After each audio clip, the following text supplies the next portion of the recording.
went to the highfalutin Ivy League schools, but it meant something to me on welfare, watching mama scrub floors, for somebody to tell me I was somebody. You may not have needed that, but I needed that. And then all through my life, seeing him open doors. When you see me talking about Brittany Griner, it's because I learned how he went and got Robert Goodman, different situation. But it taught us that we could deal with global issues. We're not local Negroes. We're global thinkers that can talk to heads of state. And before we go up there, I didn't know it was coming, but we got to hear some words while y'all watching on Impact Television from our leader, our mentor, the one who picked up the mantle when they shot Dr. King down. It dropped in his hands. He's been leading ever since. Let us hear some words from the Reverend Jesse Lewis Jackson.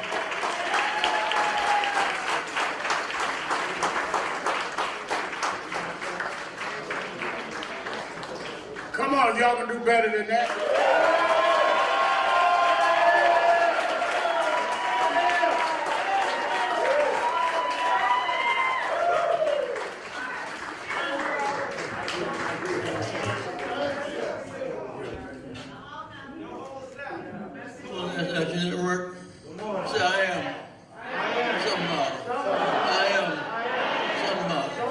Respect me, protect me, don't neglect me. My mind is a pearl. I'm anything in the world.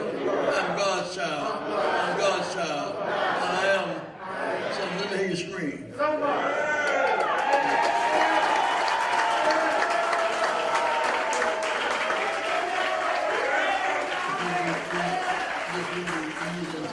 almost negotiated a deal with SeaWorld and Sesame Place, but they're doing our children. It wasn't focused on how much money we're going to get the deal for them, how many positions of power we're going to get. And there's a black on the board who owns 40% of the stock in the company there. The lawyer is a guy who was on the legal defense fund, a brilliant lawyer. So the blacks, minorities now are 60% of the company. It says about changing the circumstances in which we live. I want to express my thanks to you, Al, for being a part of that negotiation. Being part of that process. You said this one action that we're in the South doing a lot of voter registration right now. Texas, 675,000 blacks unregistered, and 1.7 million Latinos unregistered. In Arkansas, 380,000 blacks unregistered. So Latinos about 410,000 unregistered. In Georgia, 535,000. Well, my point is that people should be registered to vote. It's part of this situation. So I should be a registered voter because I'm an American. The registration should be automatic. You shouldn't have to pay a poll tax to register to vote. You have to go from in the country in Little Rock, you got to go 30 miles to register and vote. And that's today that always they're mobile. You have to go back home, go back another day. We must fight for the right of registration, which is American citizenship. Talk to me, somebody. As the Trump was trying to restrict votes, we're going to expand it. If you're age 18, you're drafted for the military. Pay FICA taxes automatically, right? We're going to fight for people to have the automatic right to vote. Nice, y'all support that proposition? Yes, sir. Automatic registration. Yes, sir. Automatic registration. Now, in other words, you take the pain out. I was my president, I often tell the story. My grandma was not going to vote for me. If she didn't love me, grandma couldn't read and write. Never schooled in her life. And when she did in the mail, Mom and I had to take her downtown kicking, register for her son to vote. She got through asking questions, which she didn't know what to do, and make an X and walk away. He had dropped down. She couldn't read her, had to make an X. What about people have to make X's? Cleveland, Ohio today is 51%, 52% African American, 61% of them are illiterate, 25% never finished high school. So many of our people are behind on reading, writing, and counting. You hear me now? So now we want to start a movement around the country, everywhere we go, fighting for automatic voter registration. And what it means is that if you put that many blacks on the books, you have politics toward that. You have maybe 700,000 Latinos on the votes in Texas, and 700,000 blacks. You got the campaign for who registered to vote. Right now you campaign for who's registered. You campaign for who got the money. See, if we're fully registered and fully vote, we have the power. If you go in Georgia, 2 senators, Mississippi's 45% African American. Plus Latinos, blacks over 51% of that state.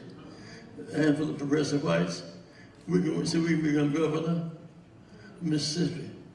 2 U.S. senators of Mississippi. We have the power to change Mississippi for the better. Same as the South is where slave ships landed. That's where most of our people are still there in great numbers. Relationships between white and black is as close as New York and in South, in place else. I want to thank you for allowing me to say something today. I really want to invite action from you. So I am. I'm a citizen. I'm a citizen. I'm a citizen. Right to vote. I'm a citizenship. Okay. Everybody's singing. Everybody's singing. Everybody's singing.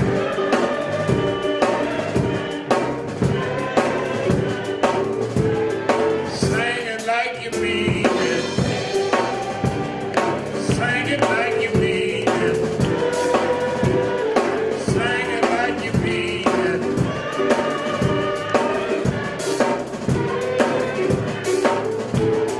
Sing for Reverend Jackson.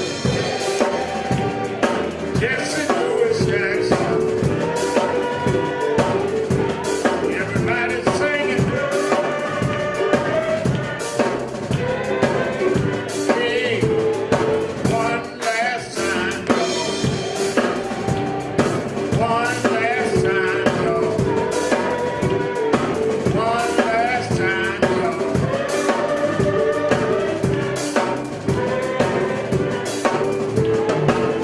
I'm opening the doors of the movement that may be It's Friday, February the 20th, Black History Month. Do you know what time it is?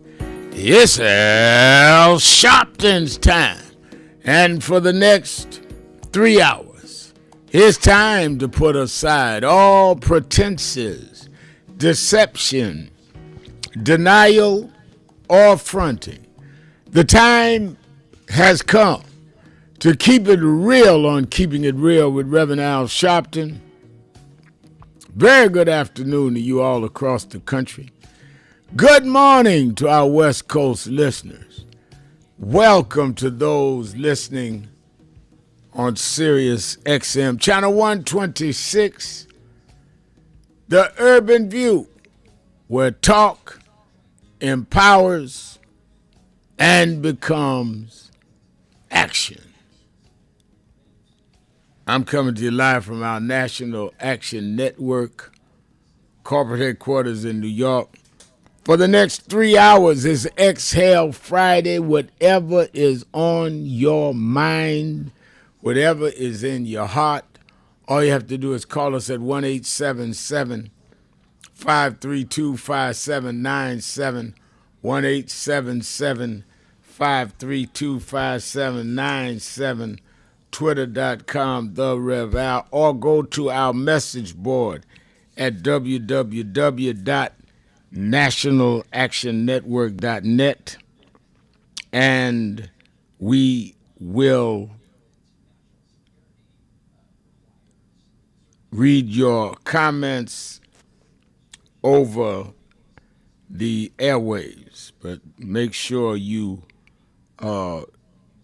go and print that out. Now, let me say that top of the news is the Supreme Court just gave the president a major setback, brought him to the woodshed, and said, no, you cannot make unilateral decisions on tariffs. It has to deal with the Congress. This is a major defeat for Donald Trump.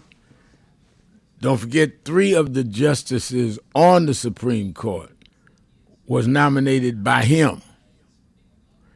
6-3 voted against him. And this is something that they did not expect. But this is his overreach of power. I'm going to just impose tariffs. I don't have to deal with the Congress. I have to deal with anybody. Well, Supreme Court said, no, that's not legal. And first time they've seen the court really come out on a big one against him. And I understand he'll be speaking any minute. I'm sure he is not happy. But it's a major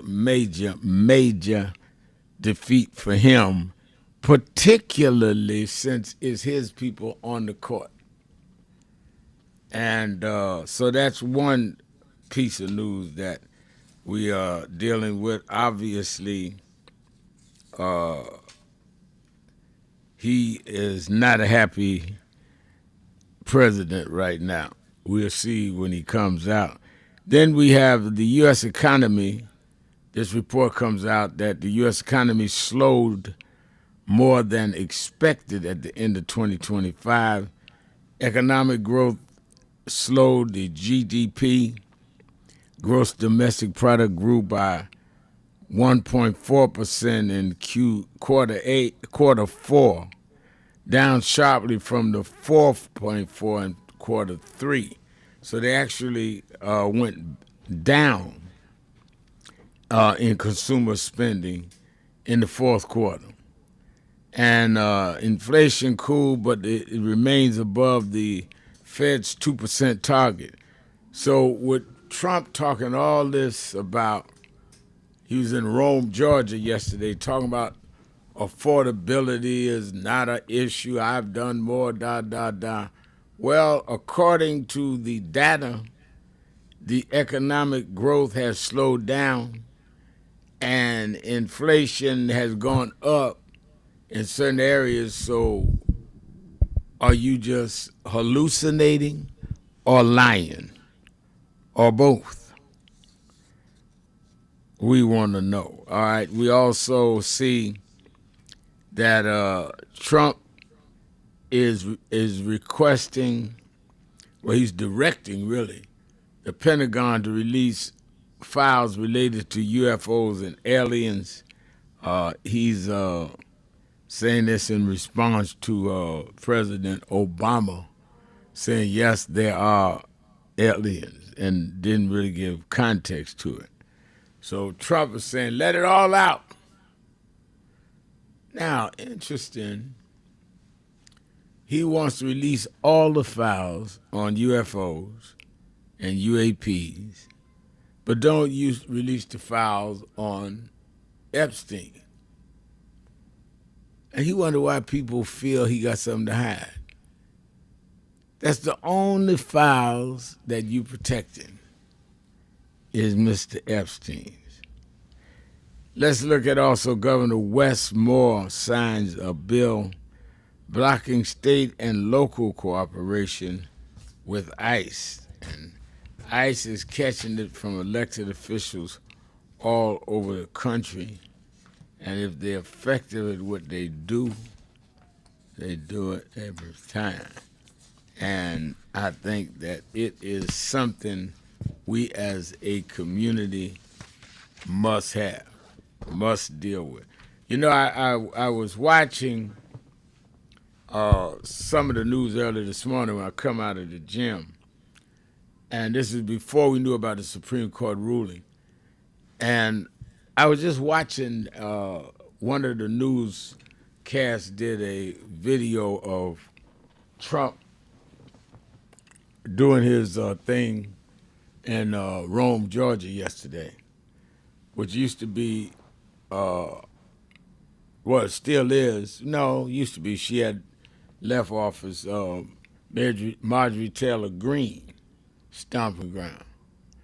And what is amazing to me is how Trump could stand up in front of a couple of thousand grown folks and convince them that they're doing better than they know they're doing.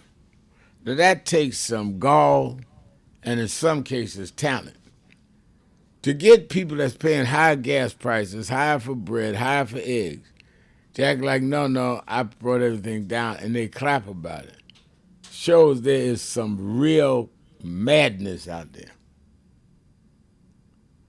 And Trump is an expert at exploiting the madness. To say that there's nothing we can do, the system is rigged, well, it was rigged for our grandparents. It was rigged for our parents. And they found a way to resist and turn them laws upside down. We might do the same thing. But one thing we cannot do is tolerate excuses. Excuses. Whatever you do, you got to work on what is our communities together. And I think that we're going to talk a lot about that today. 1877 532 5797 1877 532 5797. I want to hear from you on the defeat of Trump on this tariff thing just now, or other issues that's on your mind and in your heart. There's far too many to remember that happened just this week alone. The tariff decision, the hip-hop artists losing the hip-hop awards, the one and only pastor and leader of the Poor People's Campaign and others have been out agitating about redistricting in North Carolina. And the governor of Maryland, Wes Moore, has been battling it out in 2003. So we got issues. The question is whether you have commitment. The movement is not over. You just stop moving with it. And we shall not stop until we get freedom and equality. All right, I'm going to open up the phones in a minute. 1877 532 5797. Shopton, keeping it real. Be right back. Hi, this is Reverend Al Sharpton for the month of February, Black History Month. The Saturday Action Rally will be at Mother AME Zion Church, 137th Street, between Lenox and 7th Avenues from 9 a.m. to 11 a.m. We're glad as we transition into our new headquarters.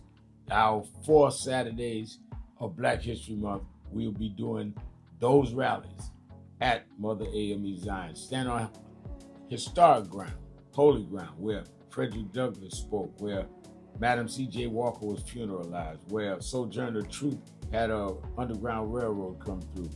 I'm so excited about being there as it prepares us to move on to our new headquarters. Let's go back and stand on the rock that our people stood on for decades.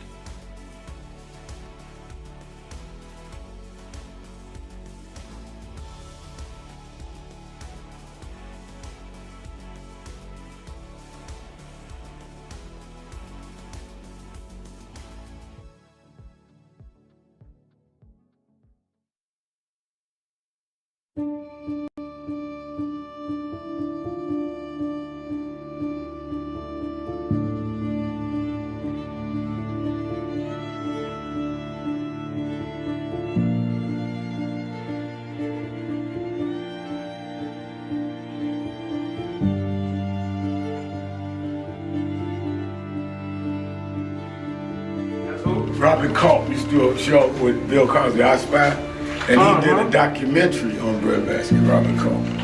Oh, wow. You need to see that documentary. It's great. Absolutely. I lived this. I didn't read this. I was there. You true to this? I'm true to this. Not new to this. I ain't new to this. Vote to phone Troy, you see him? He was, Jack O'Dell was one of the guys that Kennedy warned Dr. King about. Say he was a communist. Okay, wow. Jack O'Dell and Stanley Levinson. And Reverend brought him in. Nobody else in the movie would deal with Jack. Reverend brought him in. Oh, yeah. Sure.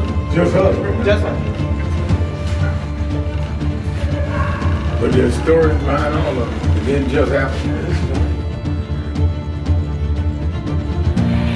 But I am somebody. I may be on welfare, but I am somebody. I may be in jail, but I am somebody. I may be an educator, but I am somebody. I am black, beautiful, proud. I must be respected. I must be protected. I am somebody. Come today. I see the Reverend Jesse Jackson is here. Lord, we thank you for the Reverend Jesse Jackson. I see the Honorable Maxine Waters is here. We thank for Maxine Waters. You see the Reverend Al Sharpton is here. We thank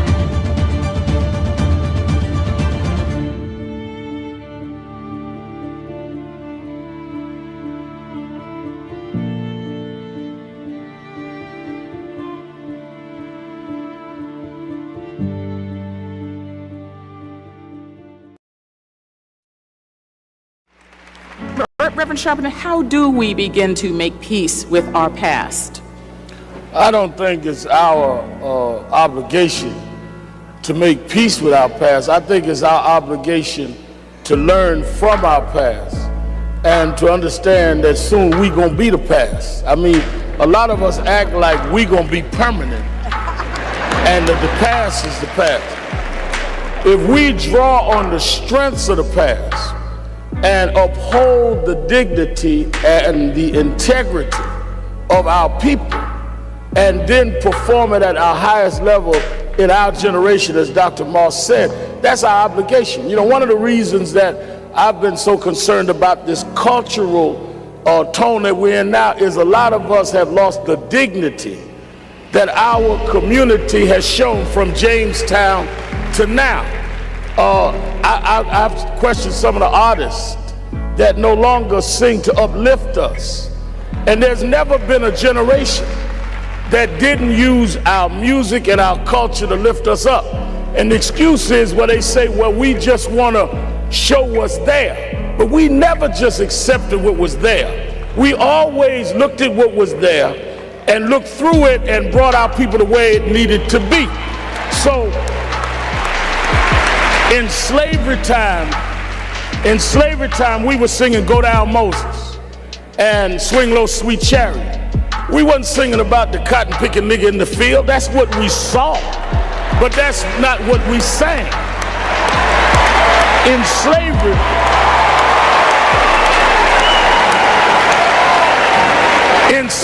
in segregation time, we were singing We Shall Overcome. Ain't gonna let nobody turn me around. We wasn't singing the hoe in the back of the bus.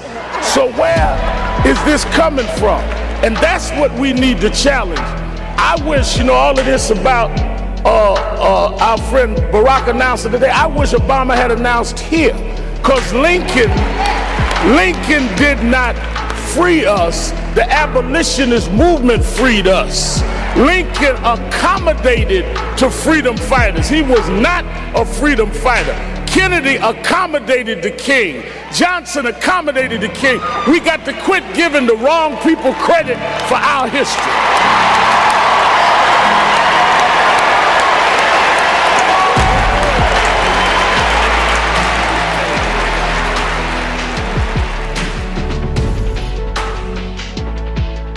Around this is so wicked. Now they're going to, they released last night a memo that said that the FBI was investigating good. They're trying to come up with something on the victim. Not they gonna investigate who shot her. The ICE agent shooting in the head 3 times. They're gonna investigate her. And you wonder why we need movements. You wonder why we need to stand up.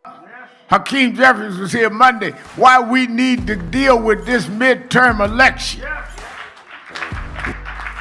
Well, Reverend, I get calls on my radio show every day. Well, I don't see where voting changed something. All right, let me tell you where, if they lose the Congress this year, where it changes. The Speaker would be Hakeem Jeffries, who grew up right here in Name, as he said on Monday.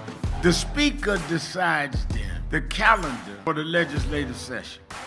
The chairs of the committees become Democrats. So the Judiciary Committee, now watch this in the barbershop. The chair of the Judiciary Committee, y'all saw the Judiciary Committee have the hearing and brought in the special counsel yesterday. Well, the chair this time, if the Democrats win, would be a Democrat who could then subpoena the Attorney General Bondi, all of the folks that were involved in January 6th. They can subpoena the vice president, all of them, because you've got the power of the gavel. Wonder why nobody has asked Pence how he felt running for his life January 6th. Well, if you get the Judiciary Committee, you can subpoena Pence. This is a defining moment. As our world faces urgent challenges, the movement comes together. National Action Network's 35th anniversary and convention, April 8th through the 11th. Leaders, activists, and community voices united for justice and change. The moment is now. Be in the room. Past hope, because I grew up, like I said, single mama on welfare, and my mother told me there's a part in life that hope's gonna run out. But she told me you got a double barrel in your engine. I said, what is that? She said, you can switch from hope to faith. Faith is a little deeper than hope. Bishop Hilly is here. Faith is when hope runs out. Faith is the substance of things. Hope for the evidence of things not seen. Faith is when we were emancipated after 246 years of slavery and walked off the plantations with no education, no money, no future. And we built black churches and black colleges and black fraternities. We had faith. Faith made us stand up to the most powerful nation in the world and turn it around. Faith means we went from the back to the front. Keeping it real. I'm your host, Reverend Al Sharpton, and we're back. 1-877-532-5797, 1-877-532-5797, Exhale Friday. Let me say by way of announcements, don't forget to watch Politics Nation with Al Sharpton, both tomorrow, Saturday, and Sunday, on MS, 5 p.m. And I want you to definitely be tuned in. I know that one of the days we're going to have Hakeem Jeffries on. We're going to have others on to deal with the what's going on with the shutdown, the partial shutdown, whether there is going to even be more shutdowns, how we're dealing with ICE and the defunding, and the extension of the Affordable Care Act.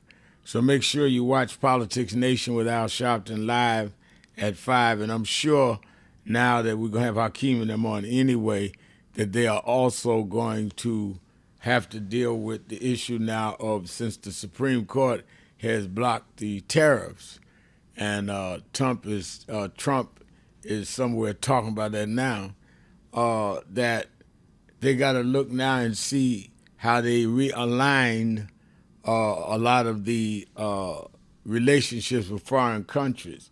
So it's going to be very interesting. I'm going to have the best and the brightest on that from the future Speaker Hakeem and other members of Congress and the Senate, both tomorrow and others on Sunday, 5 o'clock Eastern Time on MS Now, formerly MSNBC.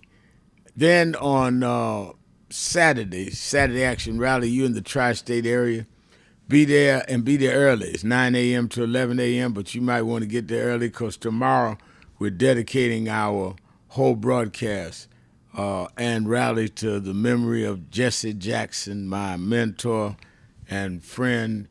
Keep Hope Alive rally, and many of our elected officials.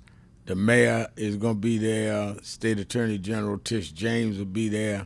Chuck Schumer, the senator, senior senator, will be there, and others to give their tributes, and they should, because Jesse Jackson opened up this country for everybody, and we were there. He named National Action Network's House of Justice our House of Justice, and was with us from the beginning, and with me since I was 12 years old. So we're going to have a big celebration.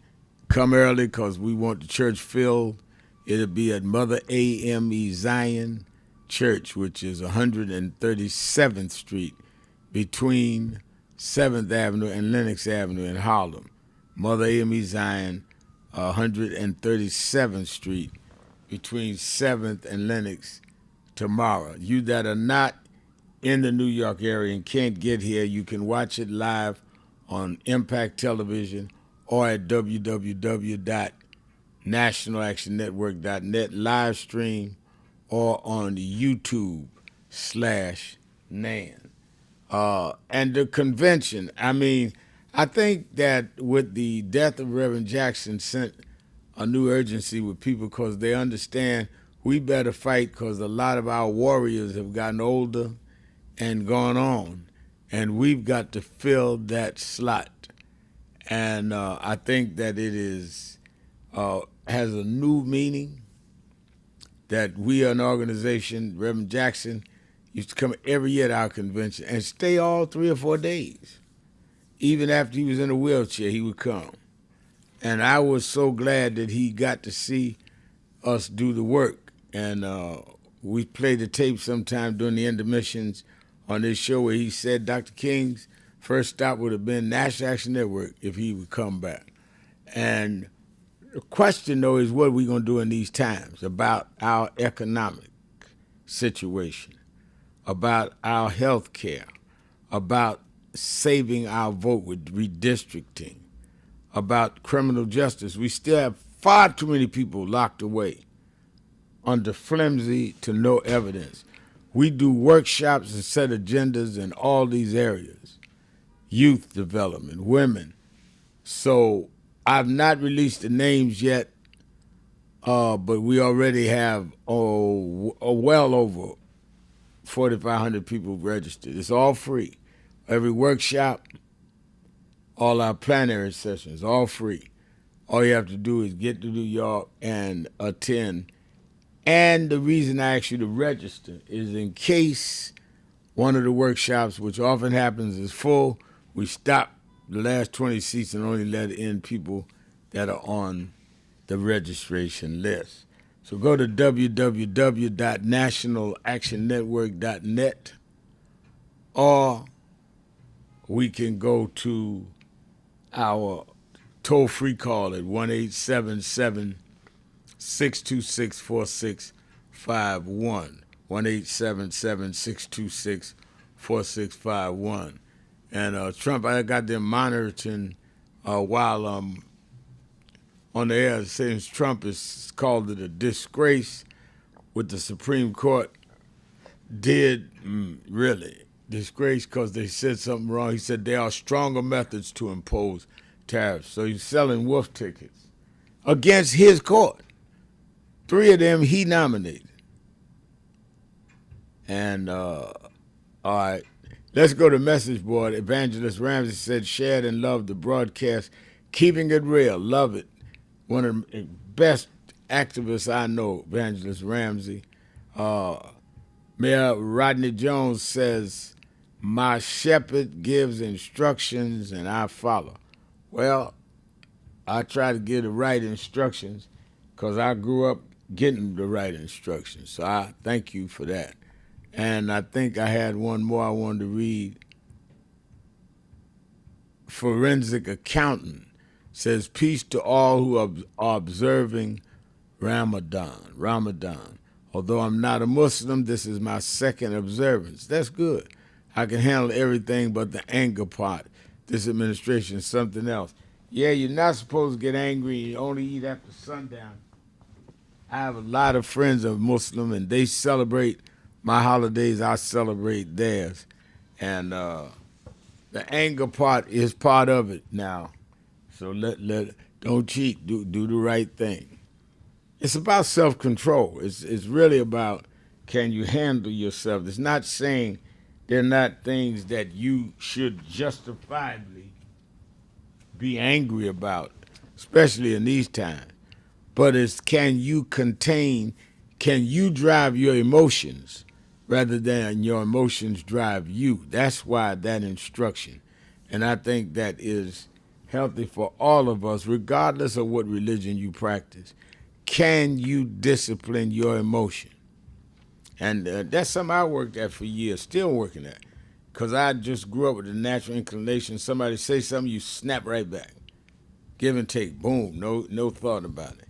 And maybe that ain't the healthiest thing, because maybe somebody's triggering you for a reason so they can get you off point and set you up. So you need to control your emotions. Don't let people always depend on you making a knee-jerk reaction, what may be against your interests and the interests of those around you. All right, I'm getting ready to take our break, and then I'm coming back, going right to the phones. It's Exhale Friday, 1-877-532-5797, Shopton. Be right back. A young man who refers to the Reverend Jesse Jackson as his mentor, but who has been the mentor to so many people, a man who himself ran for president of the United States and who on a regular basis on MSNBC stands up for economic and social and racial justice, for saving the environment and for peace on this planet. Please welcome the remarkable Reverend Al Sharpton. Thank you. Thank you very much. I was born and raised in Brooklyn, New York. Some of the ministers, even though I was a young minister, seemed like they were not connected to what was going on in the urban North. Jesse Jackson came from the South, but organized in Chicago and knew how to organize in urban centers. There would not have been a continuation of that movement had Jesse Jackson not bridged that gap and started fighting for collective economics at that time.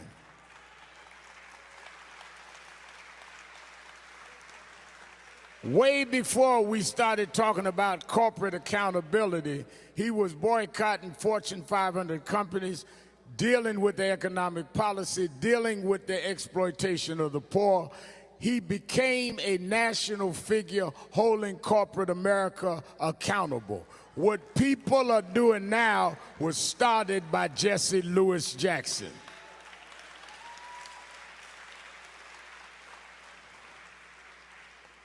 But directly as they start the Democratic Convention on tomorrow, let me just talk about his historic reshaping of the party.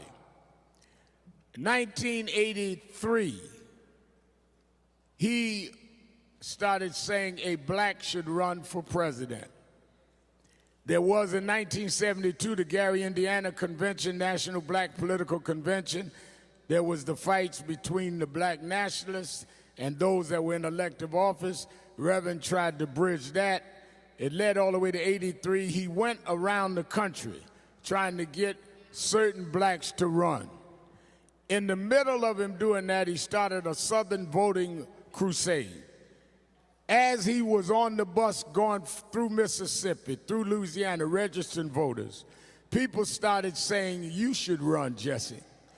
And we started to chant, "Run, Jesse, run." Most of the black elected officials didn't see it. He ran anyway. And he ran and won many of those primaries, and he put us on the agenda saying our time has come. But he did something that shifted the party and shifted history. And that is when he ran in '88. Not only did he win more delegates and win more states, he changed the rules of the party. This is what I come to say tonight. When Jesse Jackson from the '88 campaign changed the party from winner take all to proportional representation, let's not forget, before '88, if you got one vote more than your opponent in a primary, you got all of the delegates. Jesse Jackson changed the rules to where it didn't matter if you got more or not, you still got your share of delegates based on the vote you got.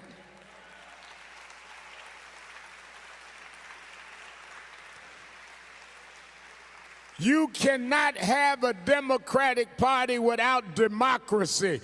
There is no winner take all in democracy.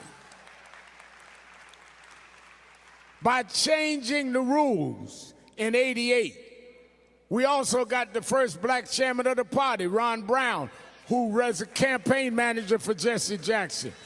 He put blacks on the rules committee that kept those rules in place.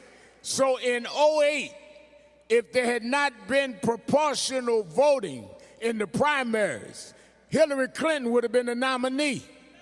The reason Barack Obama could win the primaries and win the nomination is because the Rules Committee went on the Jackson proportional voting rules.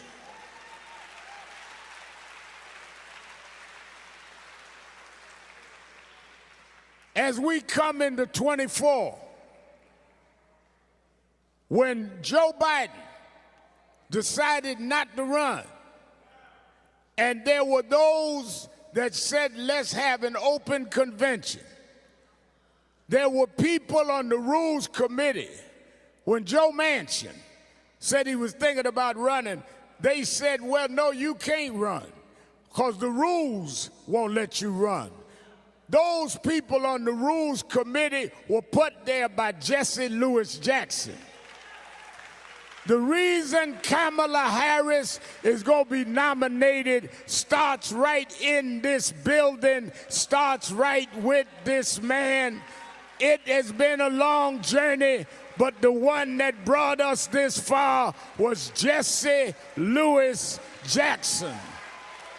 It's a remarkable career to be born in the Deep South, in the back of the bus, and to grow into being a world figure that literally changed the political structures as we knew it.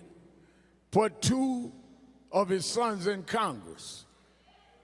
Congressman Jesse Jackson Jr., who's a constitutional scholar. Jonathan Jackson now reshaped the civil rights movement. What we're doing now with civil rights organizations, we learned at his feet.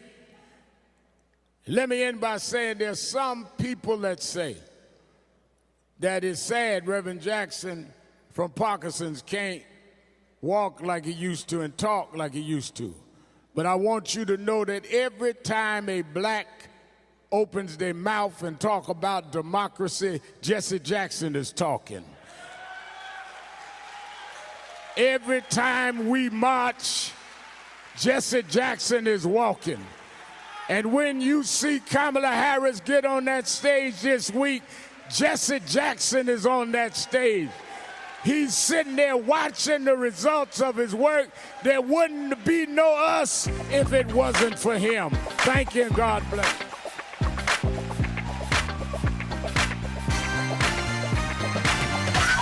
You live, Rev? Keep it real. Keeping it real, keeping it real.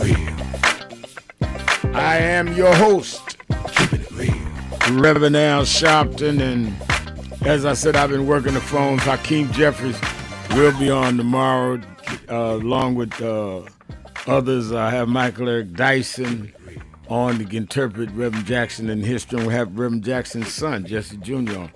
And of course, Saturday and then on Sunday as well, as members of the Senate, Senator Merkley, I want to break down what they're going to do about this partial shutdown in the health bill, and the Peggy Flanagan. I have Kwesi and Fume, congressman from Maryland. So don't miss either day. All right, let's go to the phones. It's Exhale Friday. Let's end the week with a blessing. My dear friend from Chicago, the beloved Miss Eunice. Miss Eunice, you're keeping it real with Al Sharpton. Good afternoon, Rev. How are you? I'm doing well. How are you? I'm doing great. I would just like to say God bless the Jackson family. My deepest sympathy go out to them.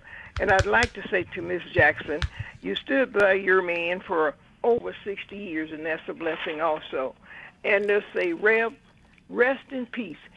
A job well done. You did what others didn't do and wouldn't do. And I'm proud to say I worked with the organization for 58 years. It was a great ride. And let me say before I forget it, did you get the information I left for you? Yes.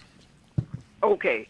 And then let me say this. What gives this Christy known of the DHS want to buy a $70 million jet for these did you see deportation? That? Did you see that? That is just disgraceful.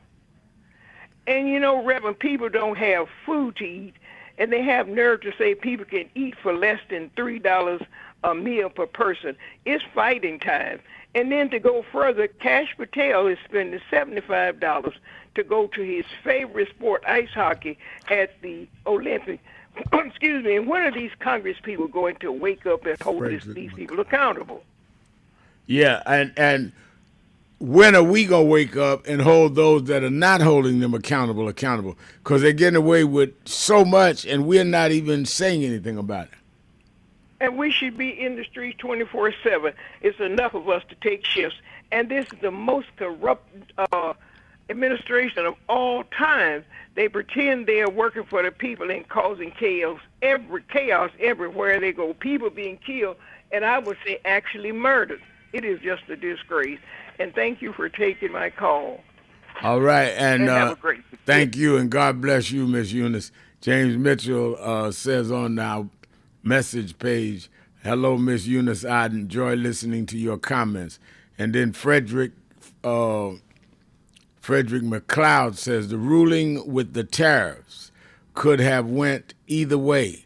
My concern is the ruling that this Supreme Court will decide on that reverses the gains we as a people achieved over the last 60 years. And I'm concerned about that too, Frederick.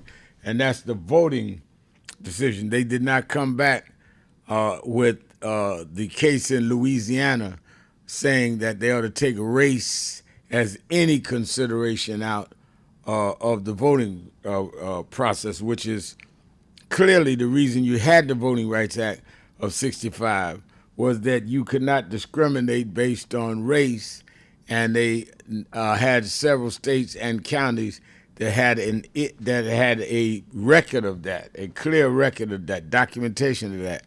And if they take that out, we have no voter protection.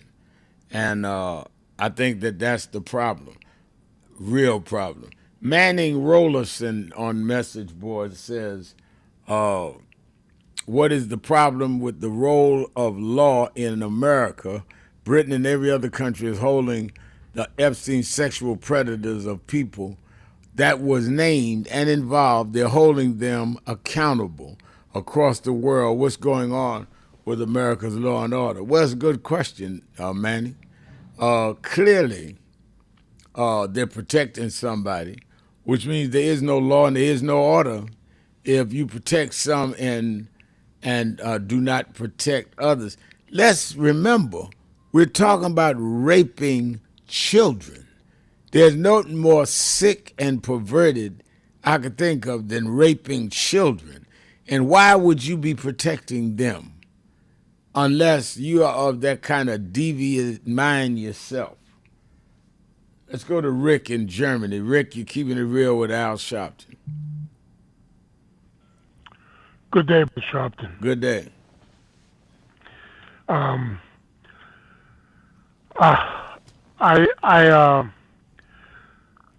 want your audience to know that it's the holy month of Ramadan in the Middle East, and Trump has threatened to attack Iran for a second time. I think if he does that, he's going to pay a heavy price, not just in terms of Iran attempting to strike at Israel, but in terms of Russia and China having a response. I'm done, brother man. All right, thank you for your call. I think that you and I can buckle up our seats to see what he's going to do. I assume, given his pattern, that he's going to do something, because this is a major defeat to him with the Supreme Court. He's on the air now selling wolf tickets. Well, there are other ways of punishing companies. So, first of all, either you have tariffs or you don't. I don't know the other ways. But I want y'all to think about that now. He is saying openly he intends to defy what the Supreme Court just said, that you can't do tariffs, has to go through the Congress. He's saying there are other ways to go around Congress. That's really what he's saying. So, okay, Your Honor, you found me guilty of stealing this car, but there are other ways for me to steal cars. That's what you're saying. And we acting like this is normal. Selena in Arkansas. Selena. Is Selena there? Hi, Rev. Hi. Yes, how are you? I'm good. Thank you for taking me. That's good. I've supported you in the past, and I'm always watching you. I know you're always busy. I've been to several events that you've had in the past. But I'm actually calling because I want to state a quote that Reverend Martin Luther King stated before. Don't allow anybody to make you feel that you're nobody. In Louisiana, I spend a lot of my time there fighting for individuals that's being, I guess, their rights are being violated by the criminal justice system. Right. And it has encouraged me, to go to school to be a civil rights attorney. This year, I'll be graduating with my bachelor's degree in criminal justice, and then I plan to further my education and become an attorney. But I want to know, what can I do to actually have a conversation with you personally? Because we talked in the past, and you may remember me, years ago, in 2020, my first cousin, he was murdered. He was actually lynched in Louisiana. He was 15 years old. His name was Tawan Charles. No, I don't remember offhand. I decided to. Okay, so he went out with one of his friends, who was a Caucasian boy, and his mother. And next thing you know, he was found in the field, naked, mutilated. Since then, I've came to the knowledge really of who you were and who Reverend Jesse Jackson was. And at that particular time, I actually became a member of Reverend Jesse Jackson's Rainbow Push Coalition. Mm-hmm. So I watch y'all on a regular, and I got to say that I love you and I love Rev dearly. And I appreciate y'all. It's so much on social media, people say all kind of things, but I want you to know from my heart deeply that I love you. 3 years ago, your daughter allowed me to be a panelist on the panel at one of your conventions in New York. But I just want to say that the reason I'm asking when can I actually have a personal conversation with you is because I do want a mentor in the civil rights realm. Well, hold on a minute. Take her information. Now, let me say this. The most difficult way to get a private conversation, ask me on the radio, because now I'm going to have 10 people saying that. So don't ever do that. But let's get her information and let's see what we can work out. But I want, before the next caller says that too, between me running an organization with 121 chapters and doing the TV show and radio show, I've got to be very deliberate about my time. So I'd love to talk to everybody individually. I can't. But where I can do, I will do. That is why I'm at rallies every Saturday in Harlem, and we have a team that takes care of things. I'll hear something and say, okay, go to the team. But I'd be dead if I tried to talk to everybody that wants to. But take her information, because I don't remember what she was talking about the young man in the field, and I want to see if there can be some conversation. I like the fact she said she won't be mentored in civil rights, and I think we need that in Arkansas. So let me see what we can do there. Let me go to Cassandra in Milwaukee. Cassandra.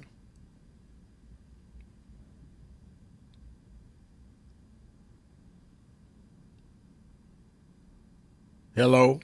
I don't hear Cassandra. Is anyone there, Dallas? Hello? Yeah, I hear you now. I'm here. Okay. Can you hear me? Now I do, yes. Hello? Yes. Oh, okay. Hi. Hi, Reverend Al. I was born in 1954, the same year you were. Yeah. And I remember Jesse Jackson, James Brown, Say It Loud, I'm Black and I'm Proud, Dr. Martin Luther King Jr., and I tell you, I was maybe about 11, 12, something like that. I was militant in a way where I saw the struggles of our people, and then as a child, I started hating all white people. And Mom had to talk to me. Mom was a Dr. Martin Luther King Jr. follower. We had his portrait, him, John F. Kennedy, and I think it was Jesus. Yeah, I remember them days going in those houses, and that's how people had it up. Yeah, so she convinced me, because I was a hothead.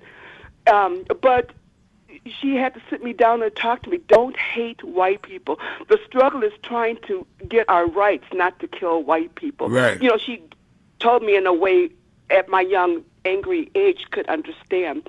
And ever since then, I learned to listen to James Brown and Reverend Jackson, you know, with a different ear and eye, and it ingrained pride inside of me as a young child. So, yeah, so that made a difference, because I was definitely on the wrong path of hate. So I really appreciate my mom and what they did, and you as well. I appreciate all of that. I just want to say that, and I love you, and I thank you, and I'm sorry for the loss. I thank you for the call, and I appreciate your sentiment. Let's take a break on that one. I needed a little encouragement. Keeping it real. Shopton, be right back. I want to talk to you. I want to talk to you. Just break.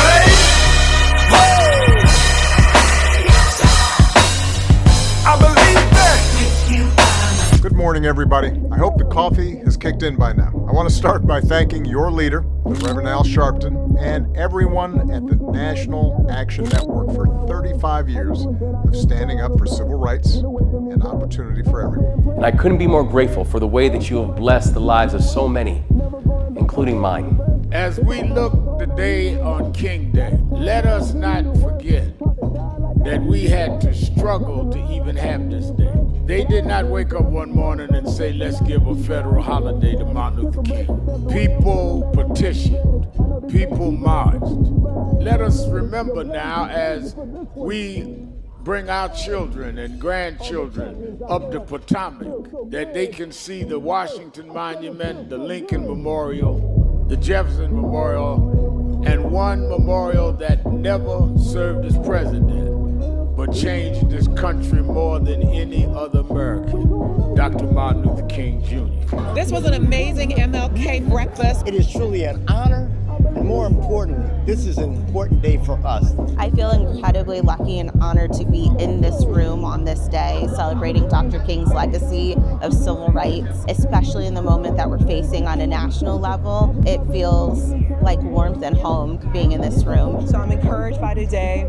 I'm encouraged that we're getting out, we're protesting, but more needs to be done. We need to lean in. And let's keep fighting because the job is not done here.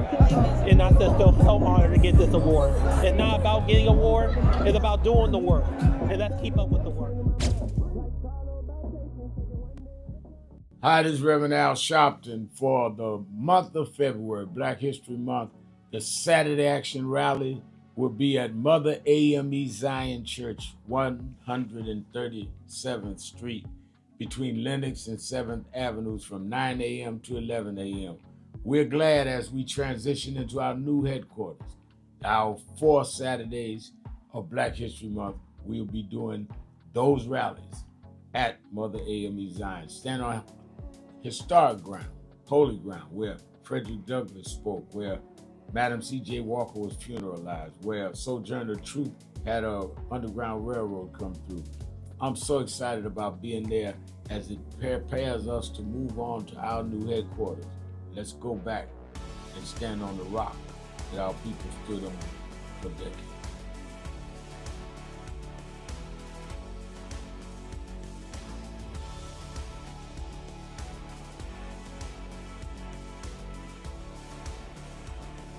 Keep hope alive.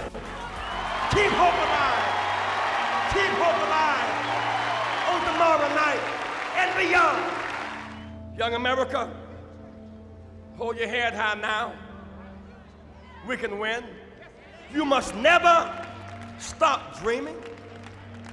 Face reality, yes, but don't stop with the way things are. Dream of things as they ought to be. Dream. Face pain. But love, hope, faith, and dreams will help you rise above the pain. Use hope and imagination as weapons of survival and progress, but you keep on dreaming, young America. Dream of peace. Peace is rational and reasonable. War is irrational in this age and unwinnable. Dream of teachers who teach for life and not for living. Dream of doctors who are concerned more about public health than private wealth. Dream of lawyers more concerned about justice and the judgeship. Dream of preachers who are concerned more about prophecy than profiteering. Dream on the high road with sound values. You must never surrender to inequality. Women cannot compromise ERA or comparable word. Women are making 60 cents on the dollar to what a man makes. Women cannot buy meat cheaper. Women cannot buy bread cheaper. Women cannot buy milk cheaper. Women deserve to get paid for the work that you do. It's right and it's fair.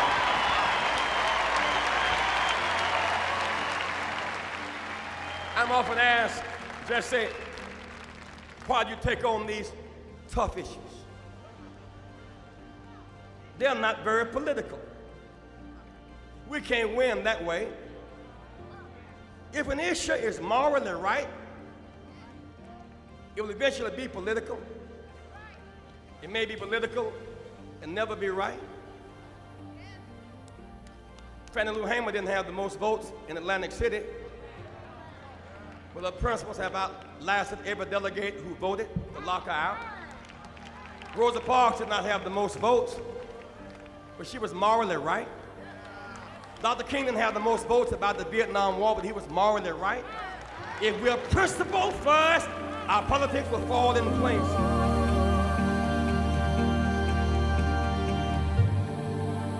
When you see Jesse Jackson, when my name goes in nomination, your name goes in nomination. I was born in the slum, but the slum was not born in me.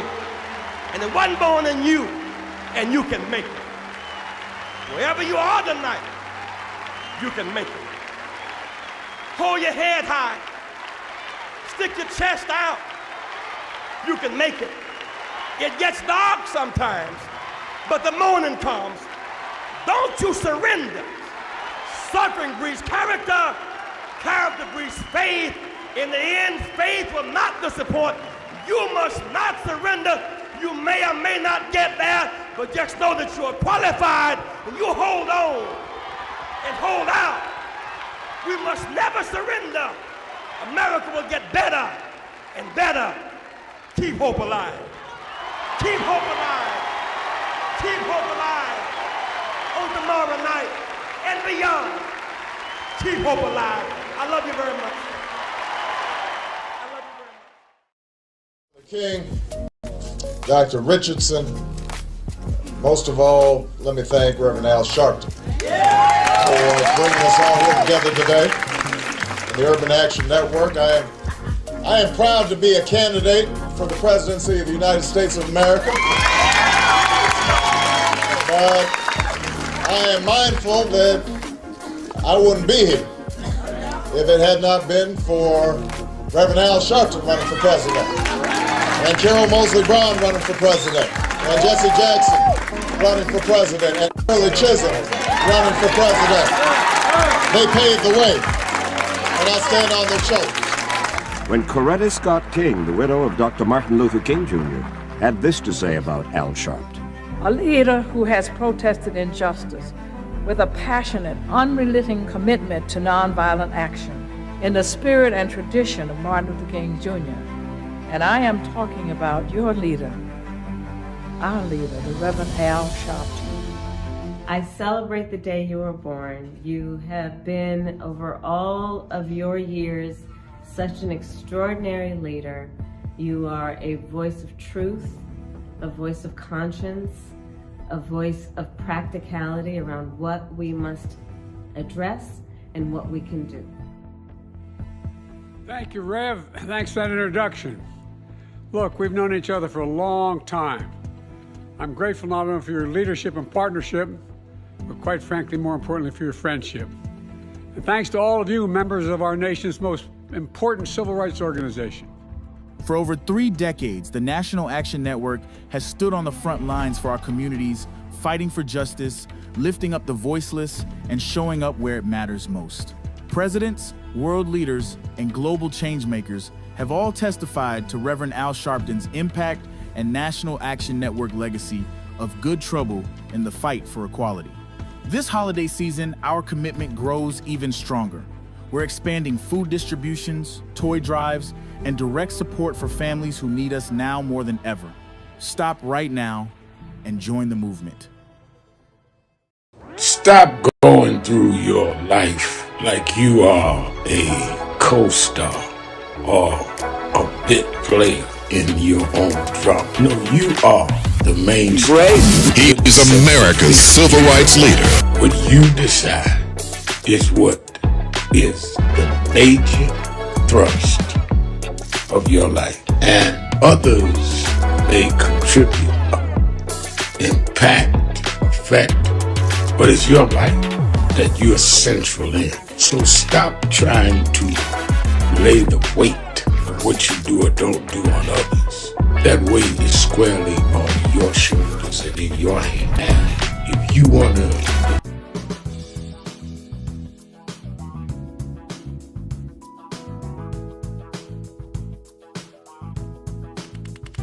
This is the first Thanksgiving I'm here in New York. Over 20 years. I'm just glad to be here with Rev today and to hand out the food. It's a blessing. It's a blessing. It's a blessing. It's Erica Ford, the Peace Doctor in the building. Here at the National Action Network, it's about thanks. It's about giving. It's about gratitude. It's about love. I feel it is important for you to understand that there's work out here to be done, but it starts with gratitude, it starts with giving, it starts with peace, it starts with love. Let's go. Before we feed our family, we gotta make sure that we feed the community. Keeping it real. You make sure I am your host, Reverend Al Sharpton, and it is Exhale Friday. Whatever's on your mind, whatever is in your heart, I want you to pause a minute and think about what this country just witnessed.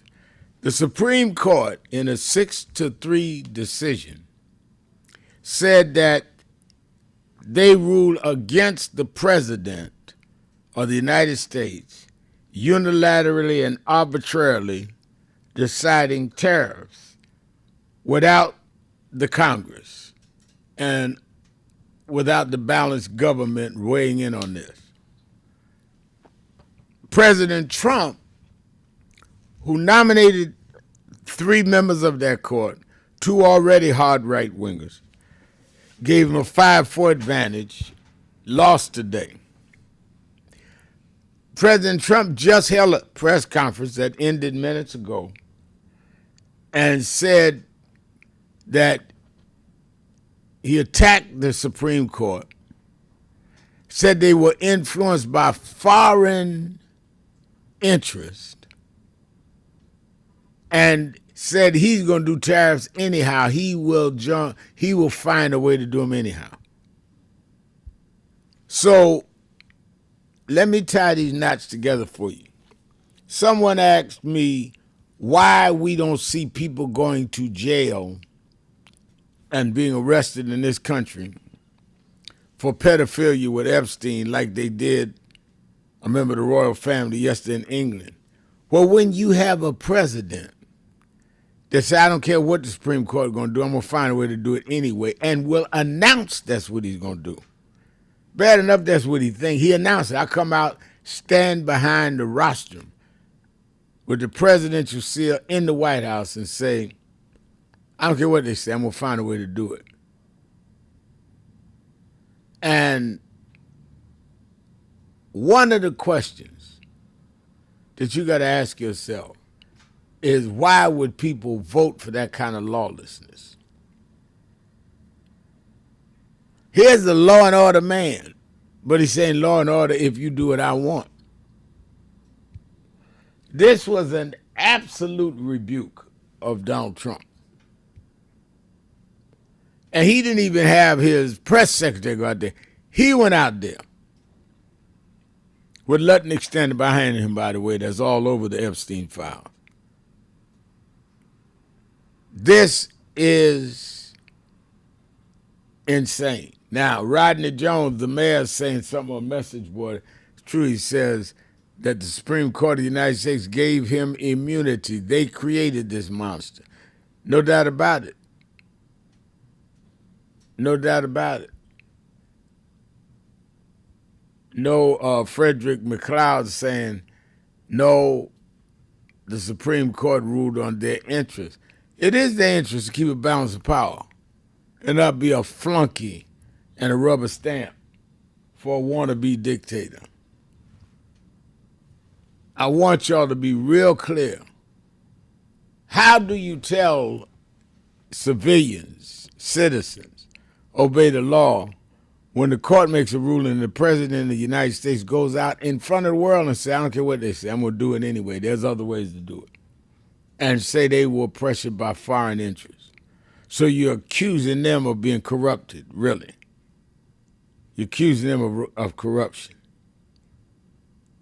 I told y'all, if you let him back in there, ain't no telling what this man going to do. All right, it's Exhale Friday. Let me get some more exhales on our call line. Let's go to Al in Cleveland, Ohio. Al, you're keeping it real with Sharpton.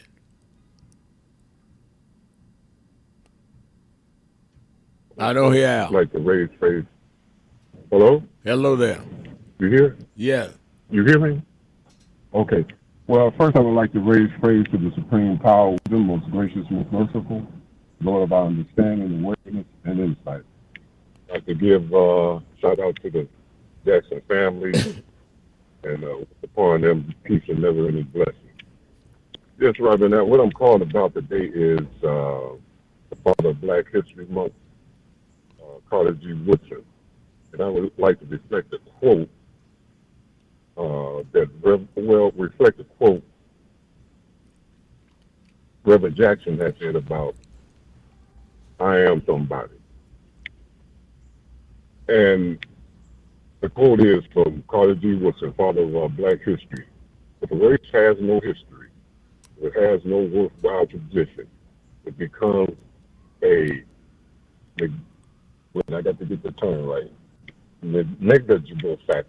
It becomes a negligible factor in the thought of the world, and it stands in danger of being exterminated. what I'm saying is what Reverend Jackson was saying. I am somebody. To be somebody, you have to know something about yourself. To have history and some worthwhile tradition to make us whole. He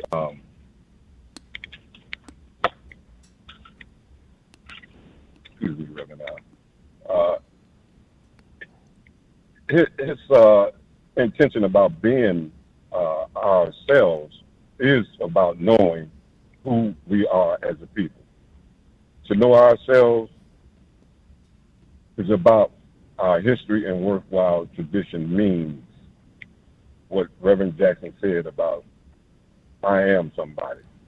And the mere imparting of information is not education. This month is about building insight, right, consciousness about our history and worthwhile tradition in a way from day to day hereafter. No truth, no justice, no peace. Reverend Al. Peace to you. Know what I mean? Go ahead. No, well, I guess I'm trying to build that explanation about the contrast with what Reverend Jackson had said and bring it into light to what Carter G. Woodson had said. If a race has no history, it has no worthwhile tradition. Right. It becomes negligible. It becomes a negligible factor in the thought of the world and stands in danger of being exterminated.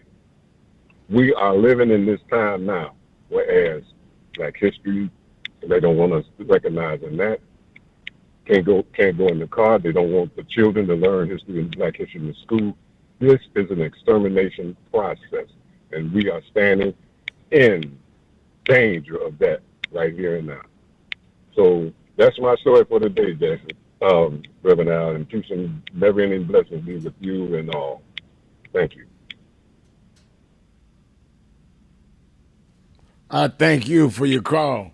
Let me go to Leon in Dallas, Texas. Leon. Thank you, Reverend Al. Yeah, a couple of things. Well, you know, the money from the tariffs that Trump said that he's not going to follow the Supreme Court's ruling on, where is it going? Where is it? Who gets it? I know that he's got a lot of it himself personally. Okay. Now, I just found out yesterday that Board of Peace has to pay him $1 billion to be on it. I don't know whether the audience is aware of that or not, but all those countries that have joined that Board of Peace had to pay Trump $1 billion. So where's that money going? And I say this tongue in cheek. How big of a idiot can he continue to make the American people before they say you've gone over the line and we're gonna have to do something about what you're doing? Because it seems like everything he's doing is, I mean, stealing people's ships and taking their ships and then selling the oil and keeping the money, and I mean, renaming this stuff after him. I mean, it is. I mean, what will it take to wake America's eyes up? Okay. Lastly, additionally, I was looking at the trailer for this Christian nationalist documentary that's going to be on CNN Sunday. And these people are saying, oh, we don't want public education. We need to abolish public education and all these other things. And the first thing that came to my mind was, how can you be a Christian or claim Christianity if you're against diversity, equity, and inclusion, and you're a racial supremacist? How do those two things line up? I don't think that they line up with the principles of Christ, which you profess to believe in. And this is what can affect people adversely when they start talking to them about religion, because they see hypocrisy and they see people using religion as a way to manipulate people. Because I don't see how you can reconcile the two. Well, I think for reconciliation, you need the determination of what it is that you're after. And I don't think we have those frank conversations. Even inside our race, you got to have a destination. Where are we trying to go with this? And if we don't know where we're going, it will not discipline how we behave ourselves. Mm-hmm. Okay, because I have these two books that talk about how white supremacists use Christianity as a weapon. And, how can you say you believe in Christ, but yet you're a racist? Those two things don't line up. And that needs to be exposed, and it needs to be shown that you're not really a Christian. You're just using that as a way to manipulate people. What do you think? I think that you hit on some very critical areas that a lot of us, frankly, Al, just are not mature enough to deal with. But if there's any good comes out of Trump, I think he's going to force us to have to deal with him, whether we like it or not, because he is bent on, in my opinion, a solid policy of supremacy. And he ain't backing up. You're going to have to bring him down. He's not going to voluntarily change. Right. Only thing you understand. All right, thank you for your call. More more Exhale Friday, 1-877-532-5797. Be right back after the break. Past hope. Because, I grew up, like I said, single mama on welfare. And my mother told me there's a part in life that hope's gonna run out. But she told me you got a double barrel in your engine. I said, what is that? She said, you can switch from hope to faith. Faith is a little deeper than hope. Bishop Hilliard is here. Faith is when hope runs out. Faith is the substance of things. Hope for the evidence of things not seen. Faith is when we were emancipated after 246 years of slavery and walked off the plantations with no education, no money, no future. And we built black churches and black colleges and black fraternities. We had faith. Faith made us stand up to the most powerful nation in the world and turn it around. Faith means we went from the back of the bus to the front of the White House. We come this far by faith, leaning on the Lord, trusting in His holy word. He never failed us yet.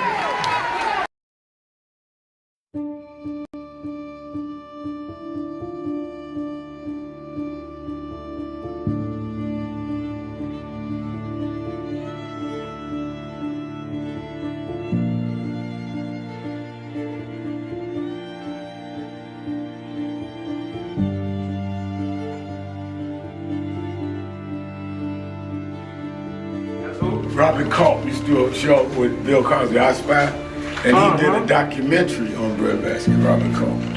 Oh, wow. You need to see that documentary. It's great. Absolutely. I lived this. I didn't read this.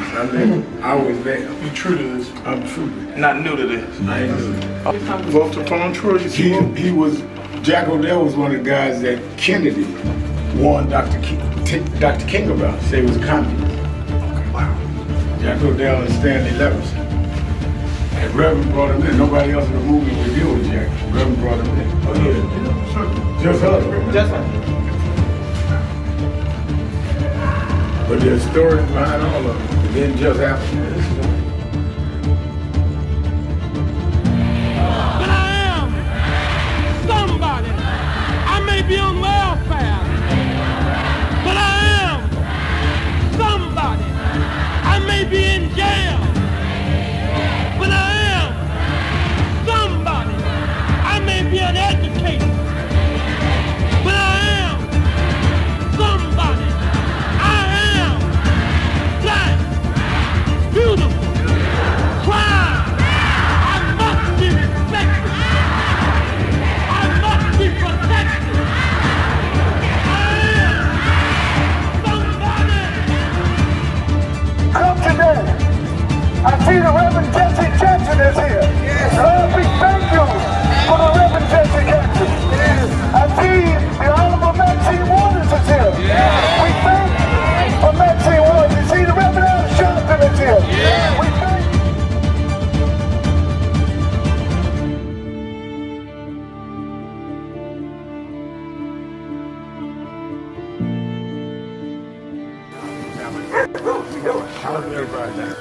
so we just wanted to greet you all and thank you for allowing us in. Yes, sir. Yeah, we was here. They were on the plantation. Our family was on the plantation. Wow. And that's, of course, that's the slave house. That's one of the slave houses. Sir, it's been 13 years. That's right. Good to How see you been? Doing fine. Good.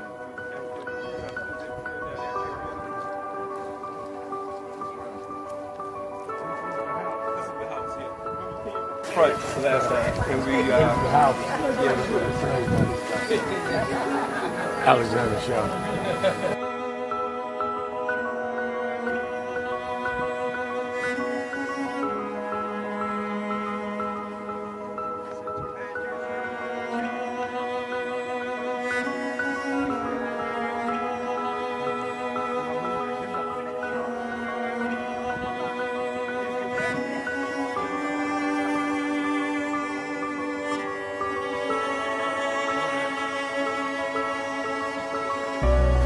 How many slaves were staying there? I have no idea. This is where they would have a slave. Yeah, that's when, exactly. That was, exactly.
The two people that most influenced my life were from South Carolina, James and Jesse.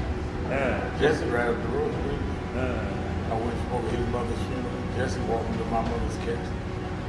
Wow. To South Carolina. That's the balance of my life, James and Jesse. Yeah. Civil rights, shoulders. But also where your people from too. Literally. Yeah, right. And where I knew Jesse was from James, I started president. Yeah. And James had died before I knew about it in South Carolina. Oh, really? Yeah. James died December 25th. He died Christmas Day, 06. And they came to do the story for February of 07.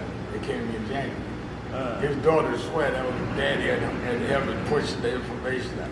Wow. And I called Jesse and told him, do you know that my great-grandfather was a slave about 45, because Greenville right up to I-20. He said, I told you we was connected. That's why you gotta listen to me. But nah. That I want to end.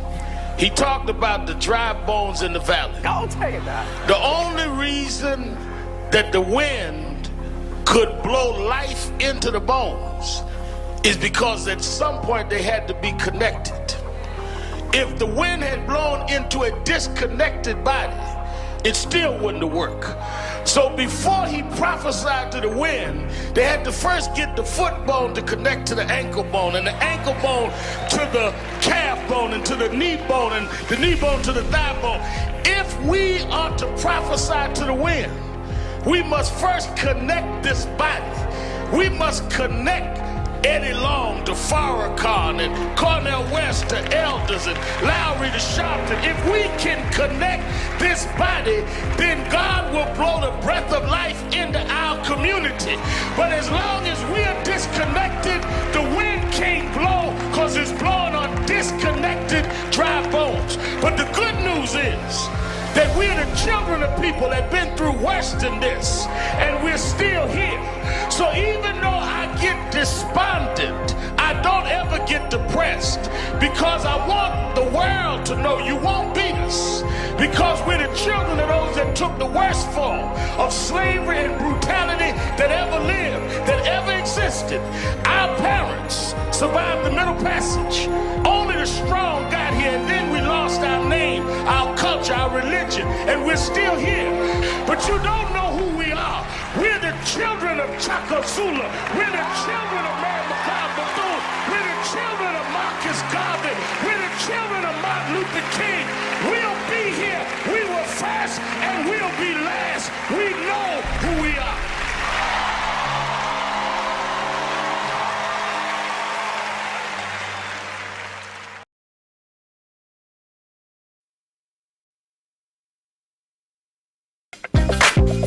Keeping it real, keeping it real. I'm your host, Reverend Al Sharpton, and we're back. 1-877-532-5797. It's Exhale Friday. 1-877-532-5797. John McKinney on our message board is saying, never allow anyone to discount your worth as a human being, and this is why we've got to shut down Dilley, Texas, ASAP, and reconnect all the kids with their mothers. I placed that job. Okay. I like that. One of the things that I never forget that people are really not dealing with. I see Tricia saying so far Illinois, South Carolina, Washington, D.C., and North Carolina are honoring Reverend Jackson. Hopefully New York and California, Maryland will follow. No, New York, we did the flags at half-mast yesterday. And the mayor and the senators, everybody will be at the Saturday Action Rally in the morning. We're doing the whole Saturday Action Rally is a memorial to Reverend Jackson, Tish James, everybody coming. We did not ask the family to bring the body to New York. We're going to do it because he used to be at our rallies all the time. So New York is in. And Mayor Mandani, without even me asking, he called me and said, I'm going to hang the flags half-mast. So New York's in. And I think it's a disgrace that the Speaker of the House, Johnson, would not allow the family to have Reverend Jackson lay in state at the U.S. Capitol in the Rotunda. But again, we gonna have our memorials anyway, and Jesse Jr. will be on my show tomorrow. We're gonna have our memorials anyway. Hakeem will be on the show tomorrow. Hakeem and all of them fought to have him honored there in the Rotunda at the Capitol, and it was denied by the Speaker. That's why we need to have a Speaker that is sensitive to what is good for the country, not just black folks. Reverend Jackson tried to deal with everybody, rainbow. Some of blacks got mad at him, say too much rainbow. He stood his ground anyway, and they should honor that. 1-877-532-5797, 1-877-532-5797. And I think that it is important that we all stand and be counted at this time.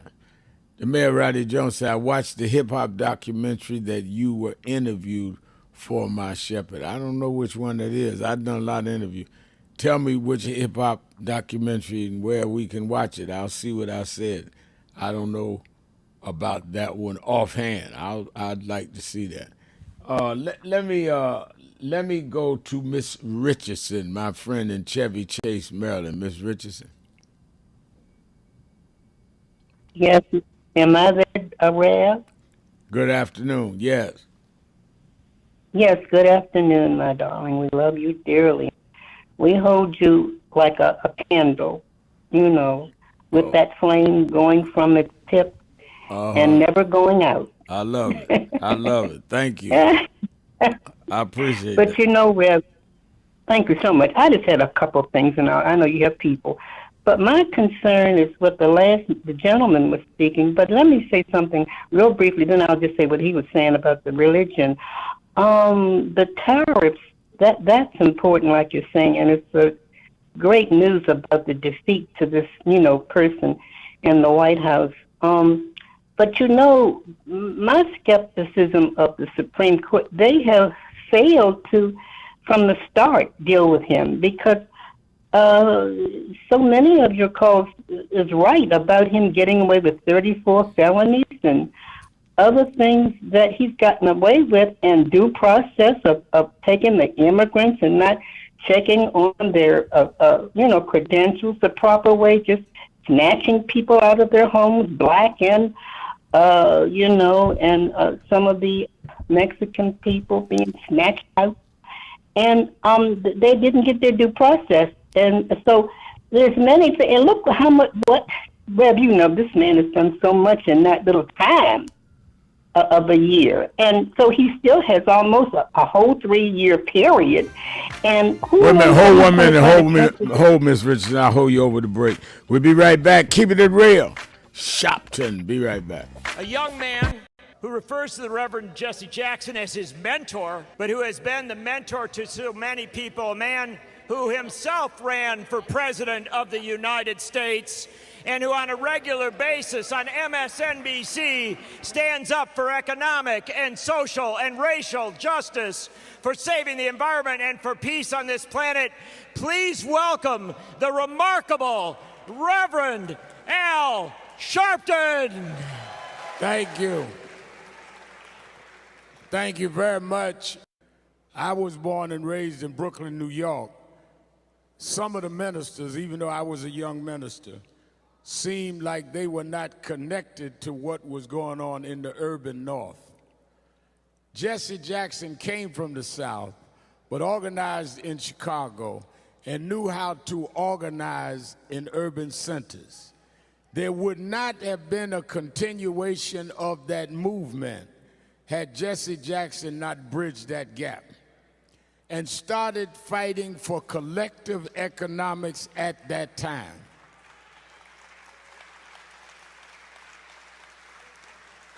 Way before we started talking about corporate accountability, he was boycotting Fortune 500 companies, dealing with the economic policy, dealing with the exploitation of the poor. He became a national figure holding corporate America accountable. What people are doing now was started by Jesse Louis Jackson.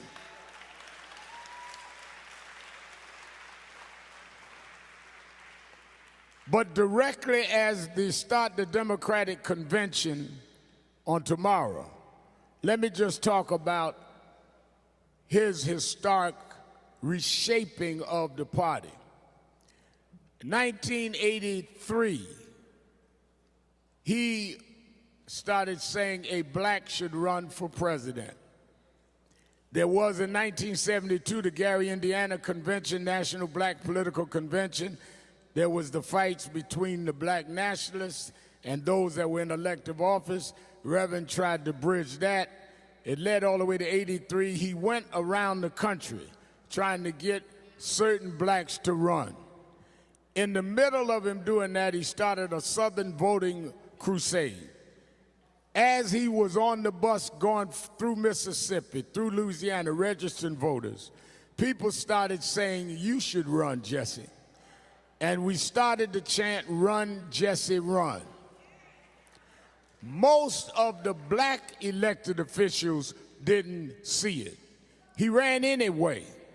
And he ran and won many of those primaries, and he put us on the agenda saying our time has come.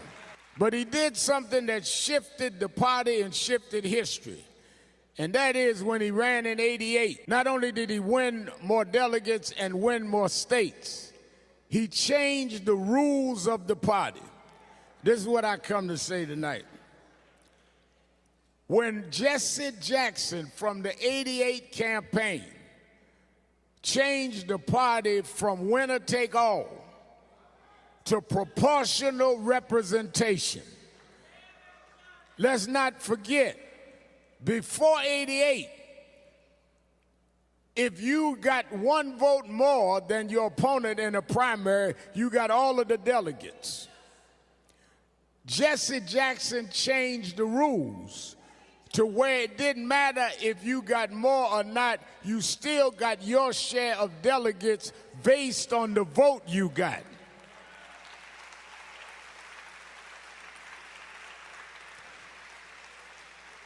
You cannot have a Democratic Party without democracy. There is no winner take all in democracy. By changing the rules in 88, we also got the first black chairman of the party, Ron Brown, who was a campaign manager for Jesse Jackson. He put blacks on the rules committee that kept those rules in place. So in 08, if there had not been proportional voting in the primaries, Hillary Clinton would have been the nominee. The reason Barack Obama could win the primaries and win the nomination is because the Rules Committee went on the Jackson proportional voting rules.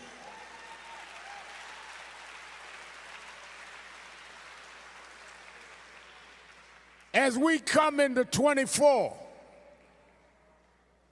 when Joe Biden decided not to run, and there were those that said, let's have an open convention. There were people on the Rules Committee, when Joe Manchin said he was thinking about running, they said, well, no, you can't run, because the rules won't let you run.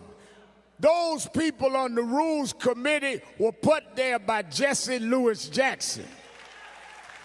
The reason Kamala Harris is going to be nominated starts right in this building, starts right with this man.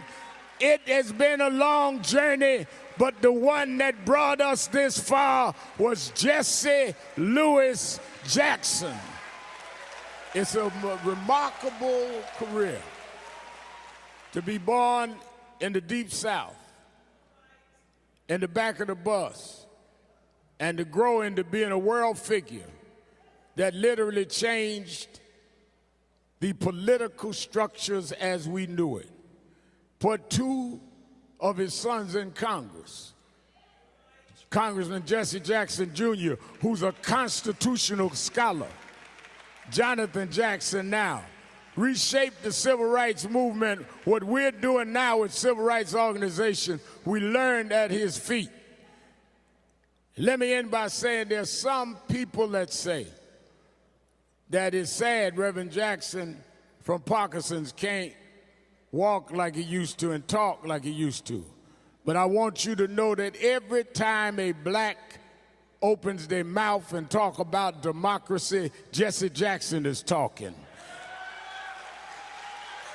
Every time we march, Jesse Jackson is walking. And when you see Kamala Harris get on that stage this week, Jesse Jackson is on that stage. He's sitting there watching the results of his work. There wouldn't be no us if it wasn't for him. Thank you and God bless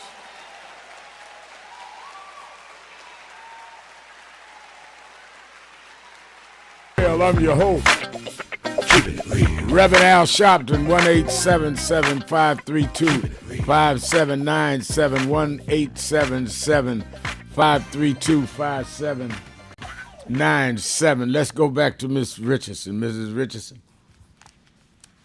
Yes, dear. As I was saying, Rev, he has already, because you've told us so, from the knowledge that you have, you've told all of us that he's already fired hundreds, or if not thousands anyway, of black employees out of the government, thousands of them.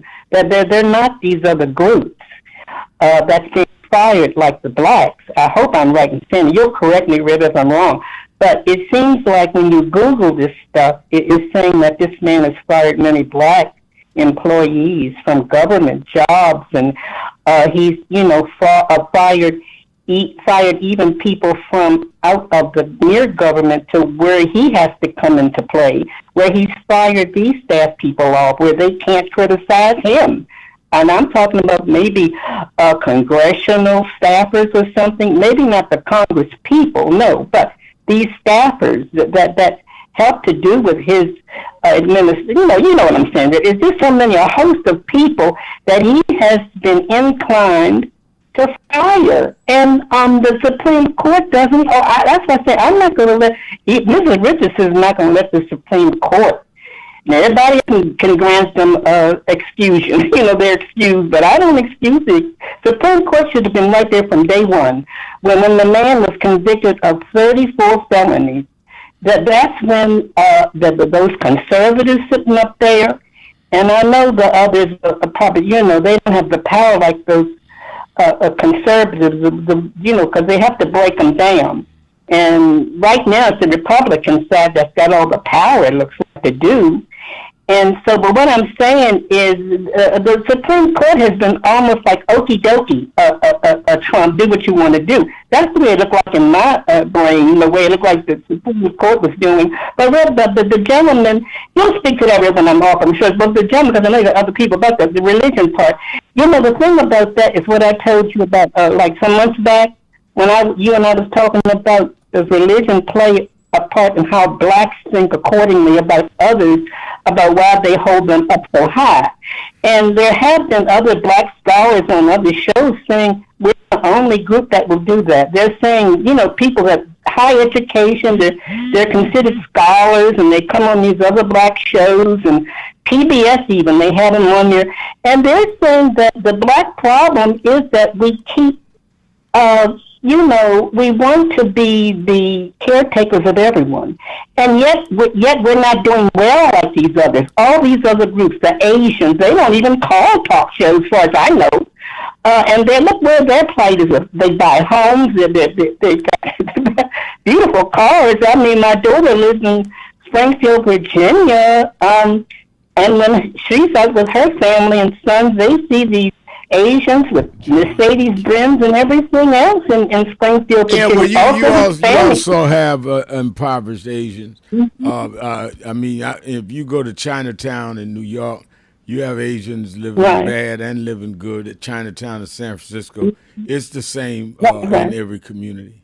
None of them had to face the brutal form of slavery we did, but I'm not going to say that all of them came here and prospered, because that's not true. But what I'm saying is, Red, they do not use, the Hispanics were different words, Asians, even my husband, who is from Indian descent, he came across this from the sea, from the waters, not these native, but he come from over there, like Pakistan and places where my husband's, descendants are from. And you have other, Jewish, of course, how they made it. And so I'm saying all these other groups do not harp on religion, on their economic plight. And I don't see these other groups saying, they're not out too much talking about their religion. They're out making waves for their own group. Like but a lot of them, first of all, when we were emancipated, they came here free. When we were emancipated after 246 years of slavery, all we had was our religion. All we had was our faith, and that's been passed down through generations. Now, I don't know anybody from the Middle East that is not a Muslim or Hindu, and they practice their religion. Some of them practice it more than us. Orthodox Muslims pray 5 times a day. So I think that the religious argument is I would disagree with. Now, do they endeavor and go into business more? Yeah, but they came from that. You got to remember, we're only I'm the third generation where my family was free, so we were never taught business. That's not an excuse. We ought to rectify it, but there is a stark reason that it's the way it is. Yeah, though that's true. But bottom line, I don't want you to think you and I disagree. We agree, because my husband, they're the people. his people that came from near Pakistan and all over there many centuries ago. He's been here. And so I'm saying they do worship it, like you're saying, 3-4 times a day in their own way, in their own little religious way. But they're not going out and, saying that they're not announcing it out. No. Like We're not disagreeing. You're right. I'm just saying why they are different than us. We're not disagreeing. But thank you for your call. I see on the message board, interesting question by John McKinney saying all Republicans not speaking out against Trump at this point, they're no good, madam. They're enablers, just as guilty. And he also asked me, was that him? I saw another one about what was Reverend Jackson's. Does anyone know Reverend Jesse Jackson's favorite song or songs? I'd love to know if he'd like to go up Moses, Gotta Be More. I do know this. I can say this. I used to spend a lot of time at his house every Christmas and Thanksgiving. My family and I would spend with them, and I've stayed at his house in Washington. He loved music, and he loved gospel. You'd hear a lot of Mahalia Jackson, a lot of Aretha Franklin, a lot of the Soul Stirrers. You'd have to get them old Southern groups that he grew up under. I grew up in the North, but Soul Stirrers and the Caravans and Dixie Hummingbird. You hear all that in the Jackson house. And he loved old R&B. Sam Cooke, he used to play A Change Gonna Come until it was coming off the vinyl. So he was a lover of a traditional gospel as well as old R&B and some jazz.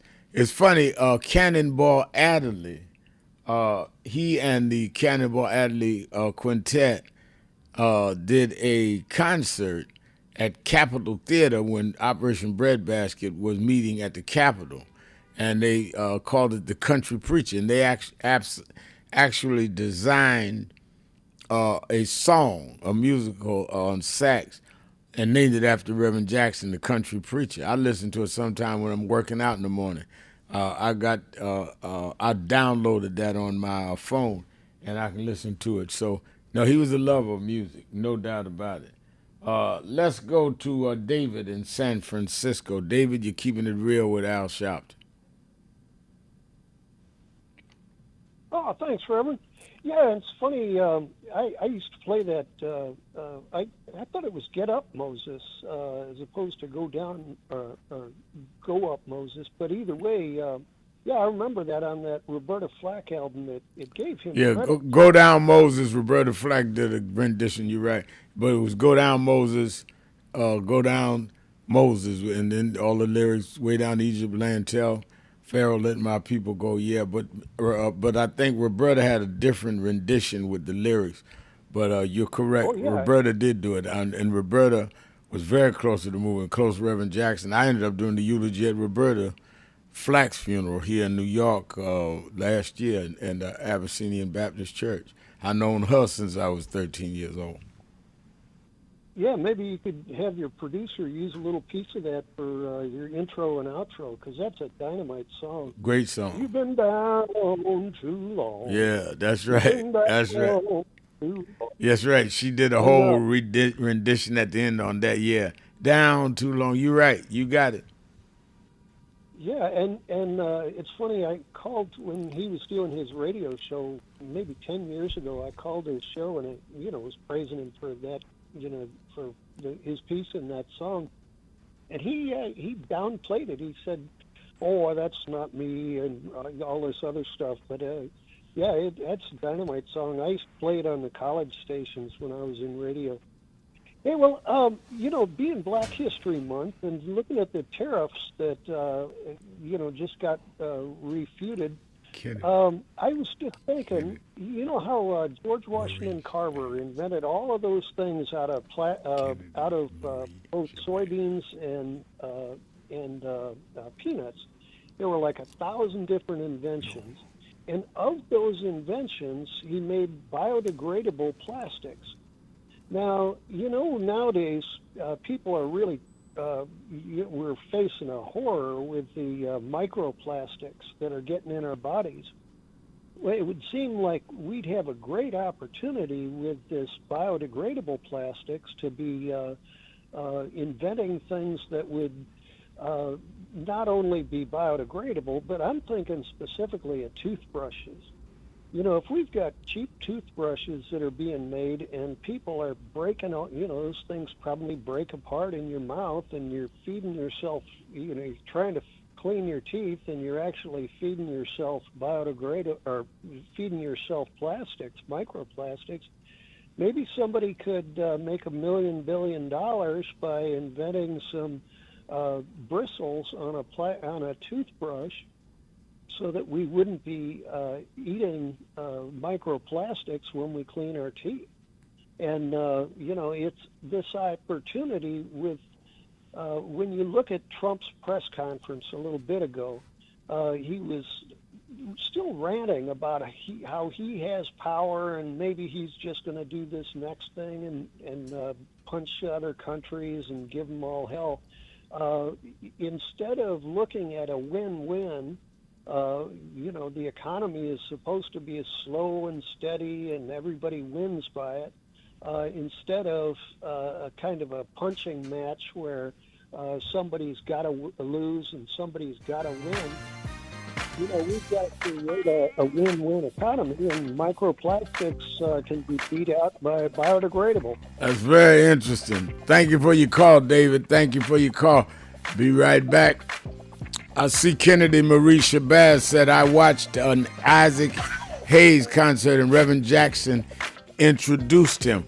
You talking about Watt Stax. I remember that about 1972. And the Stax Records, which was run by blacks, Isaac was the main star, did a concert at the Coliseum in Los Angeles. Show you how much of a student I am of Reverend Jackson.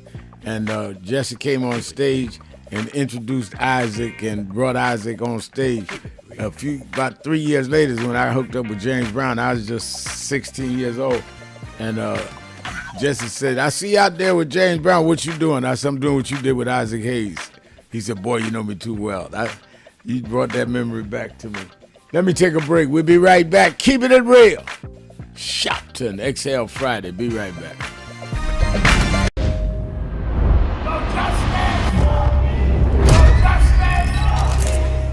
62 years ago today, Martin marched in Washington. 62 years later, the dream is not dead.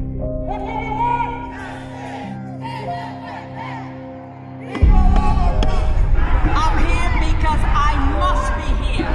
Democracy is not there for the pig, and you have to fight for democracy. That's what it is. What Trump will erase, we will replace.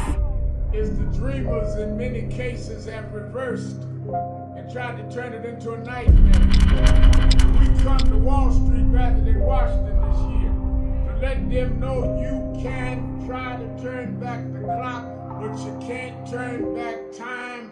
We gonna keep the dream alive on Wall Street.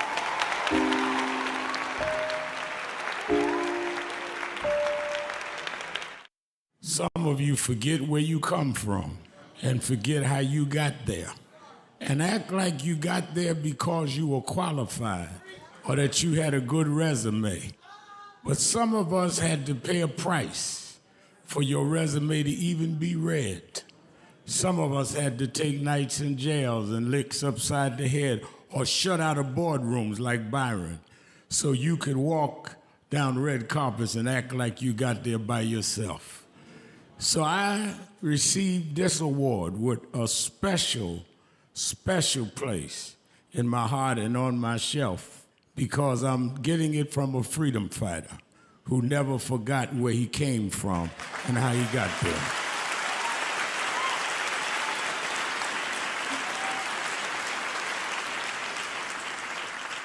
Yes, we've come a long way.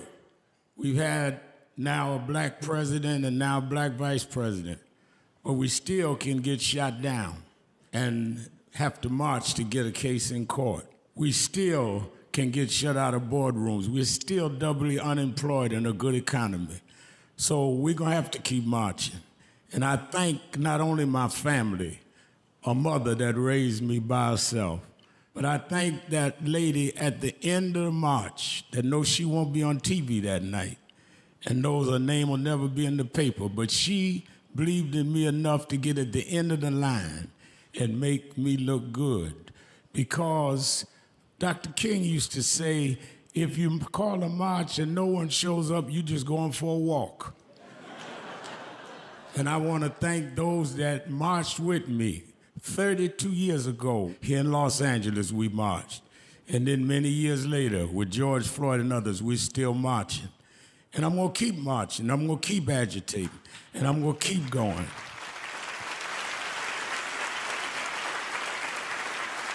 Until we don't have to do it anymore.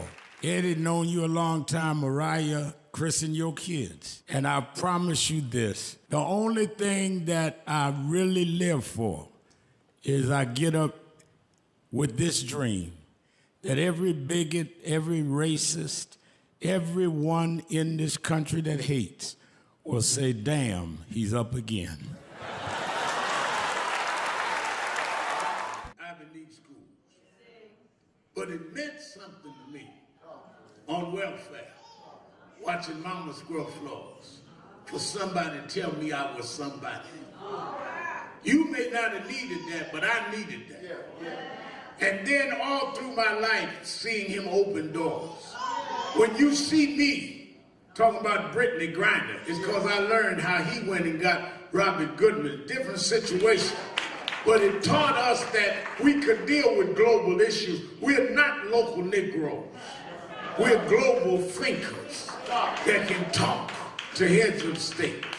And before we go up there, I didn't know it was coming, but we got to hear some words while y'all watching on Impact Television from our leader, our mentor, the one who picked up the mantle when they shot Dr. King down. It dropped in his hands. He's been leading ever since. Let us hear some words from the Reverend Jesse Lewis Jackson.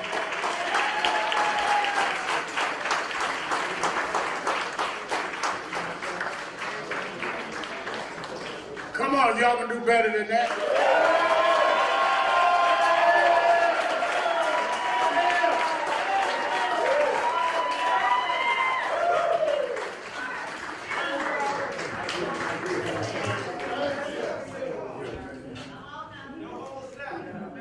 That didn't work. Say, I am somebody. I am somebody. Respect me. Protect me. Don't neglect me. My mind is a pearl. I don't anything in the world. I'm God's child. I'm God's child. I am something. Let me hear you scream. I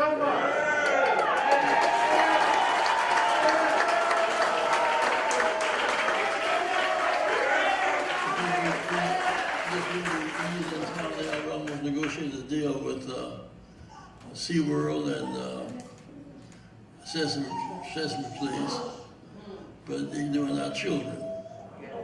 It wasn't focused on how much money we're going to get, the deal for them, how many positions of power we're going to get. And there's a black on the board who owns 40% of the stock in the company there. The lawyer is a guy who was on the legal defense fund, a brilliant lawyer. So the blacks, minorities now are 60% of the company. It's about changing the circumstances in which we live. I want to express my thanks to Al for being a part of that negotiation, being part of that process. We said this one action that we're in the South doing a lot of voter registration right now. Texas, 675,000 blacks unregistered, and 1.7 Latinos unregistered. In Arkansas, 380,000 blacks unregistered. So Latinos about 410,000 unregistered. In Georgia, 535,000. Well, my point is that people should be registered to vote. It's part of this situation. So I should be a registered voter because I'm an American. The registration should be automatic. You shouldn't have to pay a poll tax to register to vote. You have to go from in the country in Little Rock, you got to go 30 miles to register and vote. And that's today that office, they're mobile. You have to go back home and go back another day. We must fight for the right of registration, which is American citizenship. Talk to me, somebody. As the Trump was trying to restrict votes, we're going to expand it. You're age 18, you're drafted for the military, pay FICA taxes, automatically, right? We're going to fight for people to have the automatic right to vote. That's actually, y'all support that proposition? Yes, sir. Automatic registration. Yes, sir.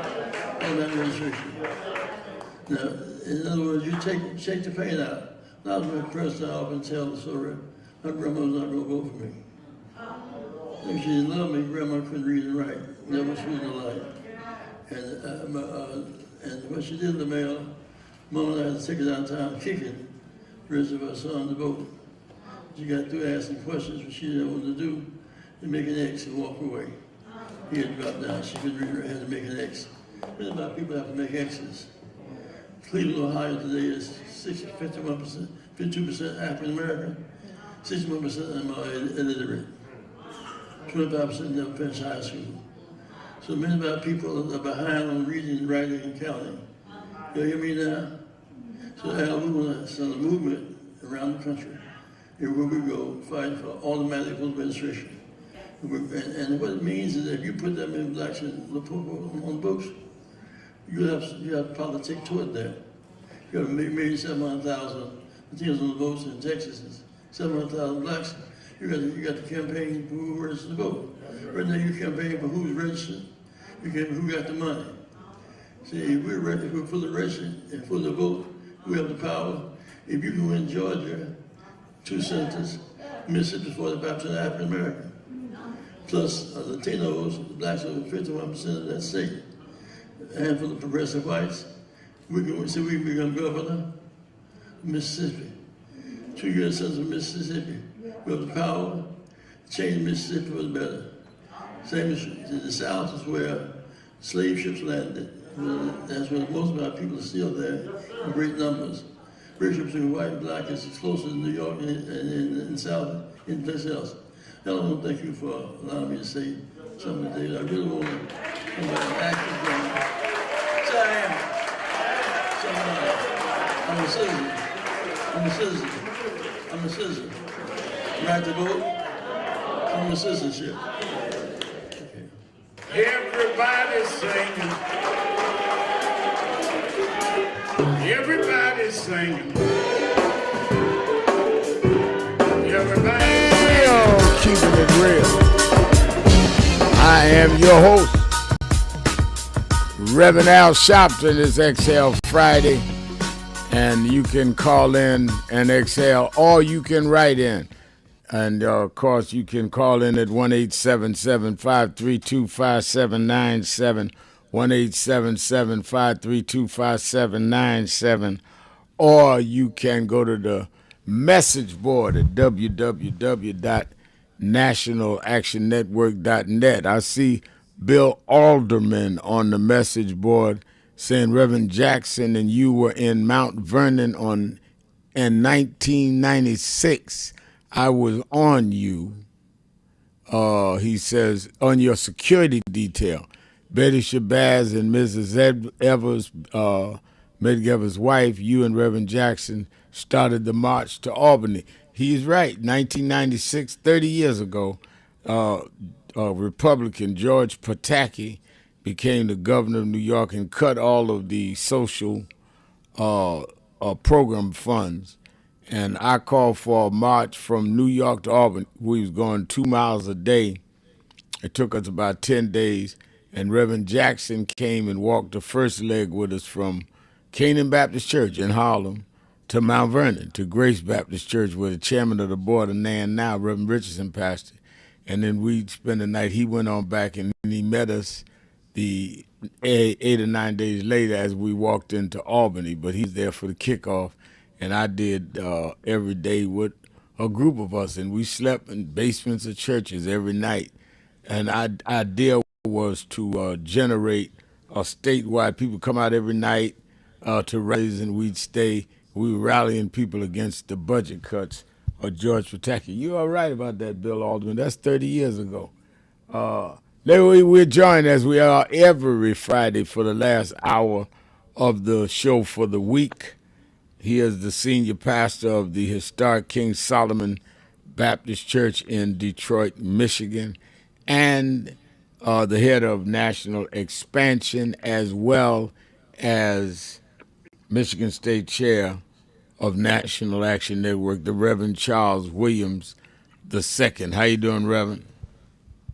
All is well, Rev, and it's always good to be with you as we are in a period, a time of mourning. You know, it's interesting. I heard you, and I've been listening all week as you've been talking about Reverend Jackson's legacy and impact on your life. And every day that I've been listening, you come up with new stories. There are new stories. I remember we was doing this. And I remember we're doing that.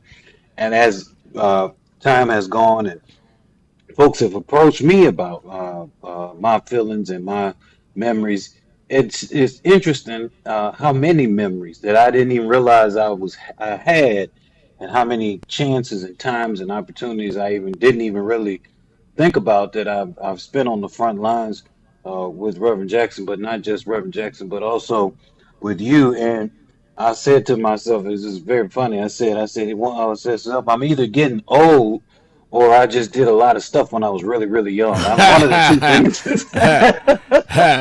Well, I could say I'm both. I started with him when I was 12, and I've gotten older, so I'm both. And you're not old. I mean, you still in your what 30s, and Yeah. but you got in young too. You wasn't 12, but you wasn't far behind when you got in the movement. You were still a teenager, and so you gonna have a lot of memory. But you know, I will say this: it is gratifying to me. I was looking for the right word. That the memories we have is of being in the struggle, and a lot Yeah. of people memories are so frivolous. I remember this party we had. I remember this girl I used to date, or this man. Our memories are, do you remember when we walked to Albany about poverty? Do you remember we got arrested for standing up about police brutality? You remember where we were with Trayvon? That was our memories, because that has been our life. And I'm glad about it. I'm proud of it. And I share my memories so people will say, well, maybe I'll do something in life that's worth remembering. Because most folks do stuff, there's nothing that we really want to remember. It really don't. Do anybody really care who you dated in high school? I mean, really. They may sit there and act like they care, but they really don't care who you dated 30 years ago. That guy done got overweight and no hair and sitting around with half his teeth in his mouth. Who cares you used to date him? But people will care that you were in the struggle and care that you stood up for something. And that don't ever get old. Like this brother that just did the message board 30 years ago remembers not only that he saw me and Reverend Jackson and Betty Shabazz and Evers' wife in Mount Vernon, but remember why we were there, because it was for a reason. I remember right now when you and when and we had to march on a big complex, a shopping mall, about some discrimination. Must have been 20, 25 years ago. And you and Horace Sheffield had me come out there, and we went. Now Yeah. Sheffield's daughter is the mayor of Detroit. And she was just a little girl there That's right. marching with us. And that, how long ago was that? 20, 25 years ago. Yeah, yeah. Well, these are moments in a long string that create a movement. And Reverend Jackson made a huge impact on the movement. And then, of course, your impact was parallel to his, but now it has eclipsed his because you're still here with more movement work to do. I'm parallel with you, and then I'll eclipse you with more to do, and somebody will come behind me. And that's how we keep movements going. We cannot afford in any way to let a movement stop with a man. And Rev would always, in every way possible, continue to push the envelope. And I think that's what I appreciate about him most is that he would push us to be better. You know, one of the reasons why I lost weight is because every time I used to we get together, you know, Rev, man, he make fun of you a little bit, Oh yeah, push you a little bit. not So, no little bit, so not no little bit. I remember, as an insider, and I'm going back to the phones, but me and Reverend used to talk for years, 6 in the morning. That's where I really got in the habit of getting up before dawn because he gonna call me. And when I was wrestling with heavyweight, he called me, what body? Al. I said, yeah, Reverend.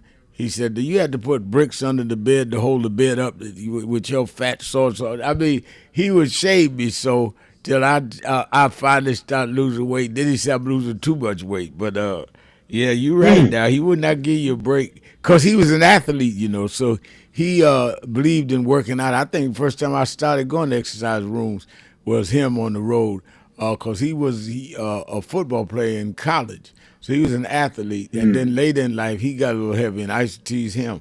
But we went through all that together. You're right. Let's go to the phones. Let's go to talking about Chicago. Let's go to the activist extraordinaire in Chicago, Sister Pam.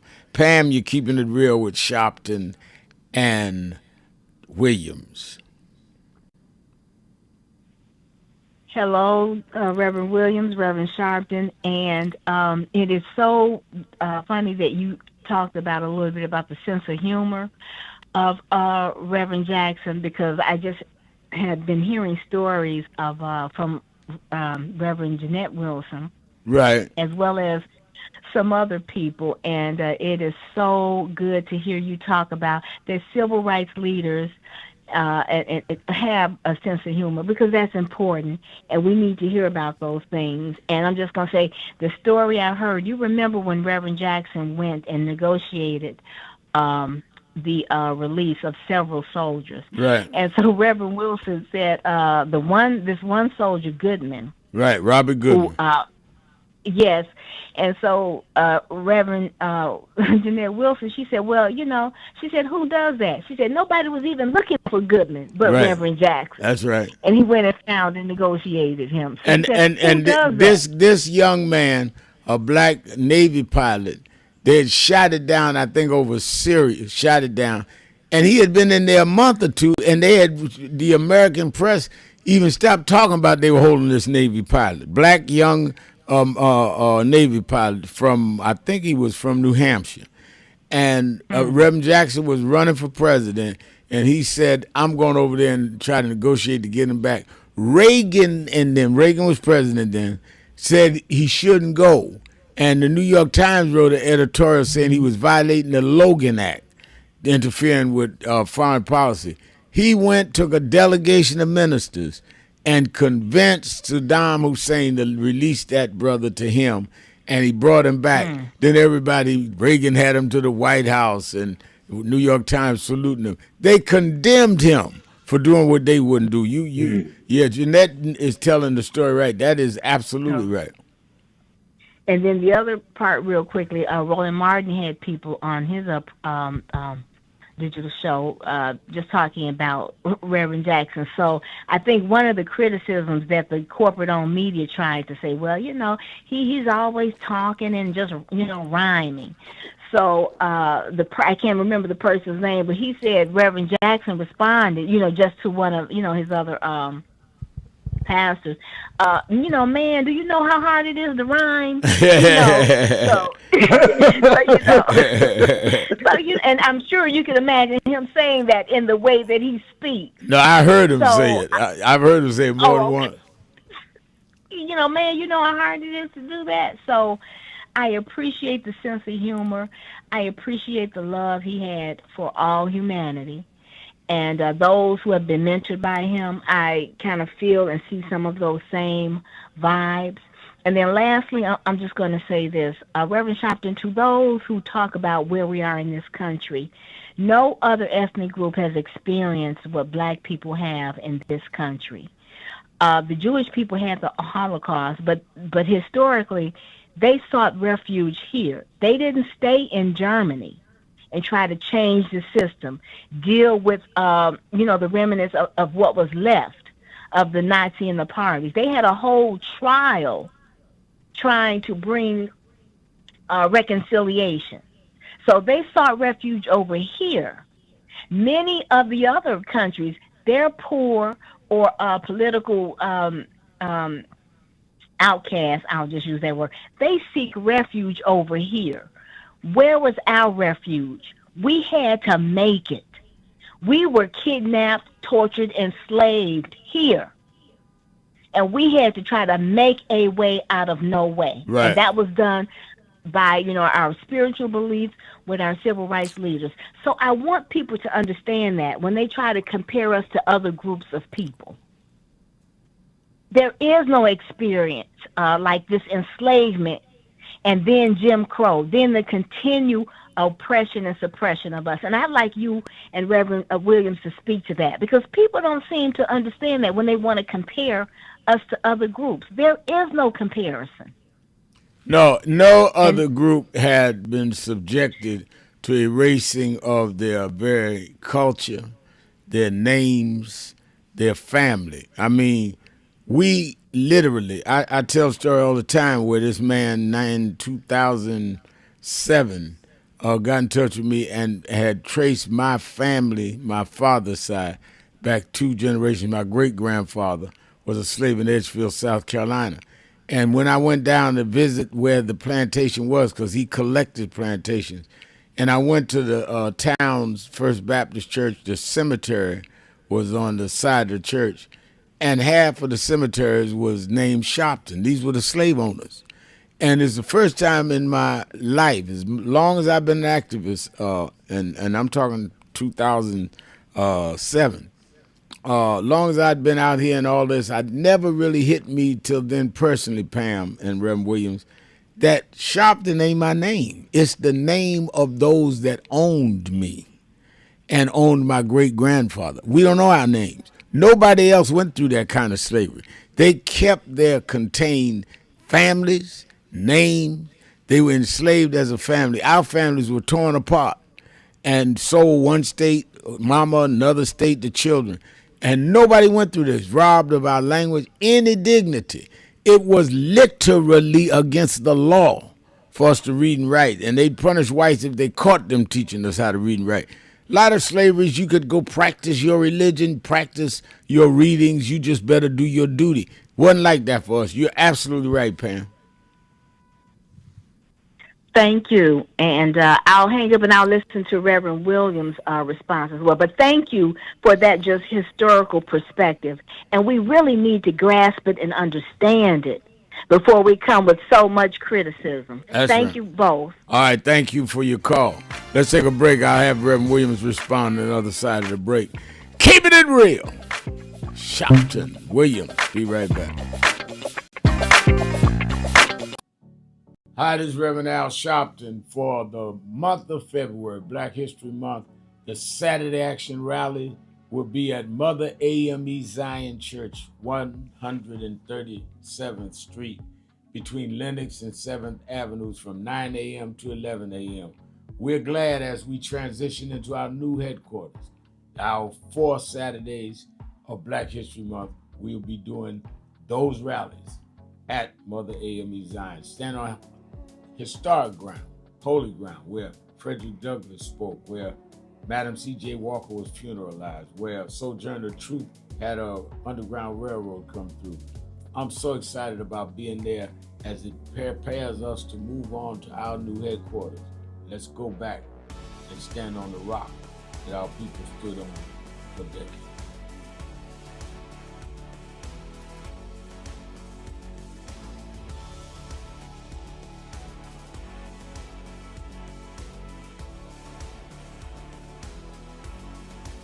Jesse Jackson changed American politics.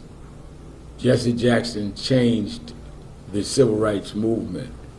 He was a consequential and transformative figure. I always wondered how much trauma that must have been for him to witness Reverend King's assassination. He never would talk about it too much, but it drove him. He kept saying, we got to keep Dr. King's dream alive. But he never stopped.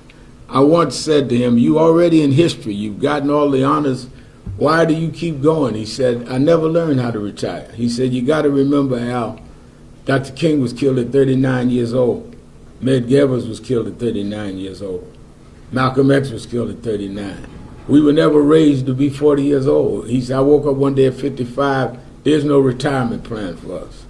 And he kept going until this morning. Never got the credit he was due. But he said to me that those that need the credit don't deserve it, and those that deserve the credit don't need it. Well, I'm going to make sure as long as I'm alive, he gets the credit. Unlike many other ministers that I looked up to, I didn't come from a high pedigree, nice family with my father and grandfather and great-grandfather preachers. My father left. Jesse was born out of wedlock. He taught me, his slogan was, I am somebody. It's not how you're born, it's where you go with it. So he made me believe even a kid on welfare in Brownsville, Brooklyn, could be somebody. Reverend Jackson had a saying that he used to tell me that became something I lived by. He said, turn your scars into stars. And they can raise the controversies, but the fact that they've got to raise them at all means that he made his point. He made effect. Nobody thought a kid born out of wedlock on Haney Street in South Carolina would be where he was. So sometime when you're climbing up steep mountains, you might slip and skid your knee. But the story is he climbed that mountain. Well, everything Dr. King and Reverend Jackson stood for is at risk right now. He would not want us to have sanctimonious mornings if we weren't going to get up and do the work.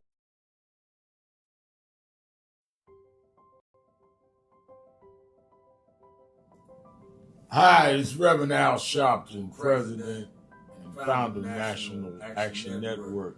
We are at the very end of 2025, and I want to first say that I want to thank all of the officers, chapter leaders, regional directors, national staff, and certainly National Board of National Action Network for a solid and absolutely incredible year in 2025.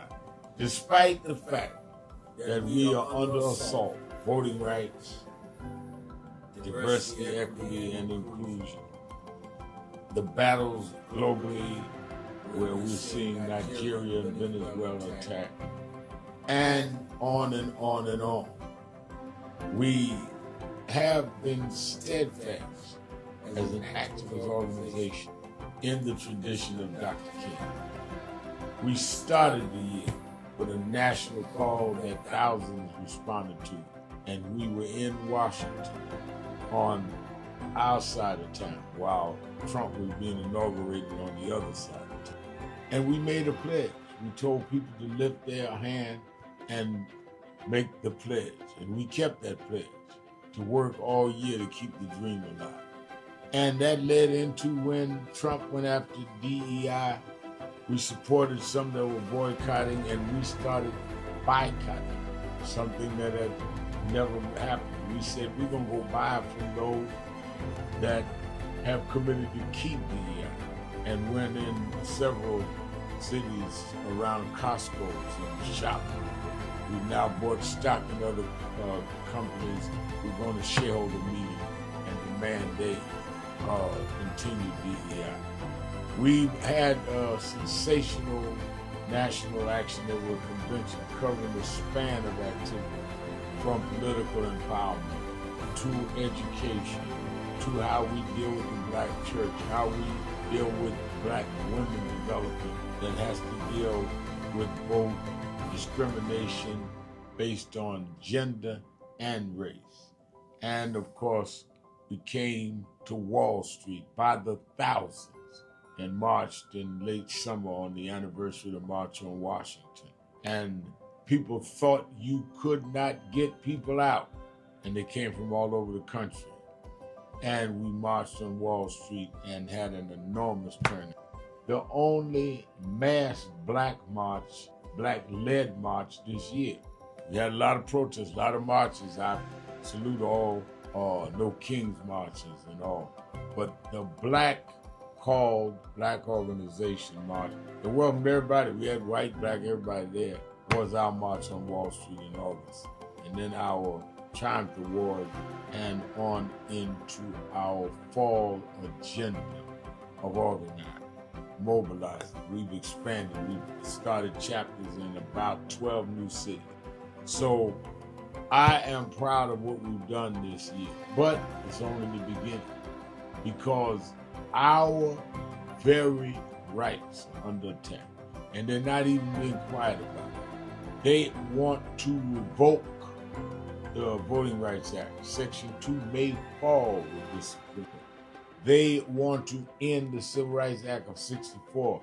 That's what the end of DEI is about. So let us be more alert and active than ever. History will decide whether the civil rights gains of the 50s and 60s died in the 2020s. That's on your watch and mine. So if we've got to march, we have to protest, we have to lobby, we have to rally, whatever we need to do, we need to put our shoulder to the wheel more than ever. I'm going to lay out a plan on King Day, both in Harlem at our annual event and in Washington at our annual Martin Luther King Day breakfast that we do in D.C., we two cities that day. And then, of course, all roads lead to New York to paper for our convention. We had, as I said, the largest attended convention last year in 2025. It needs to be more this year because our very existence is at stake. We also are closing our negotiations on a new headquarters, our national headquarters that befit our mission. I'm so excited about it, but I can't give you details. We're just about ready to sign the contract, but it will be something that will last longer than many of our lifetimes. So we came alive in 25, despite a hostile administration, despite the fact that a lot of people were intimidated and spooked into silence. We came alive in 25. Now we have to straighten out tricks in 26. I need you. We need each other. Let's do this. All these tricks, don't forget, Trump only won by 1.5%. He is trying to act like he has a mandate. No, he has a mission, Project 2025. We have the mandate that we can't let them undo what has been done. And we must Reverend Al Sharpton, Reverend Charles Williams is our co-host. I see Bill Adderman on our message board saying, I will be at Mother AME Zion Church tomorrow. That's right. We're going to have our regular Saturday Action Rally will be a memorial service for Reverend Jackson, who used to come on Saturdays when he was in New York and named it House of Justice. And the mayor and Senator Schumer and everybody's going to be there in the morning to honor Reverend Jackson, who meant so much to the world, and especially there in Harlem. Reverend Williams, I think Pam has said she wanted you and I to address about slavery. I did mine. You want to add yours? I think she has a great point. I mean, I've reminded folks on several occasions that we cannot minimize the harm that slavery has done to us and what it has done to our families, and we can't minimize it under the harm of what others in other communities have experienced. Sometimes it almost seems as if this is something people believe we got to get over, something we've done, how much more we want to talk about. No, we have to continue, especially in this time where you got Donald Trump in the middle of this 250-year anniversary of his life, running around trying to reshape history, as we heard on the break. You know, this is if we don't tell the story and we aren't clear about it, nobody is going to tell that story. So we've got to keep that fight alive. Let's go to Rick in Atlanta, Georgia. Rick. Praise the Lord. Well, praise the Lord, Reverend Williams. I wanted to call and give honor to Reverend Jesse Jackson this week and talk about the Target boycott and reparations. The last time I spoke, Reverend Sharpton, you asked me to clarify some statements I made about the connection between the Target boycott and government reparations. You mentioned that you didn't readily see the connection between reparations, which is about the federal government, and the Target boycott, which is about DEI and a private entity. And I appreciate you taking my call, but I don't want to overwhelm the audience, so I will try to speak as quickly as I can, and you can ask me as always anything, but I will call back and say more, because the answer to this question really needs so much context. Context is what explains all of our politics and actions. To begin to understand the connection between boycotting and reparations, you need to see what comes before the boycott to know what comes before reparations. So it's not one boycott to Target to get reparations. That's not what I'm suggesting. You yourself have quickly acknowledged that we need to continue pushing for reparations, and I agree. But I want the listeners to know about its focus. Focus is the context of the problem. There are so many voices lying and distorting are the two distractions that the enemy is using to take control of our people's minds, and meaningful action and discussion has been lost in that lying and distortion that is coming out of the television, the radio, and the media. That's part of the strategy. But we, as leaders, are you going to break? I'll wait. No, you won't. I got to go to break. Thank you for your call. We'll be right back. Keeping it real. Shopton, be right back.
Gotta get one.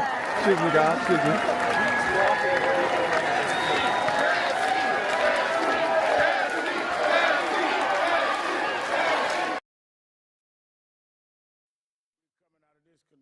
Targeting companies. He talks specifically about companies. He talks specifically about Operation Breadbasket and our next speaker's role.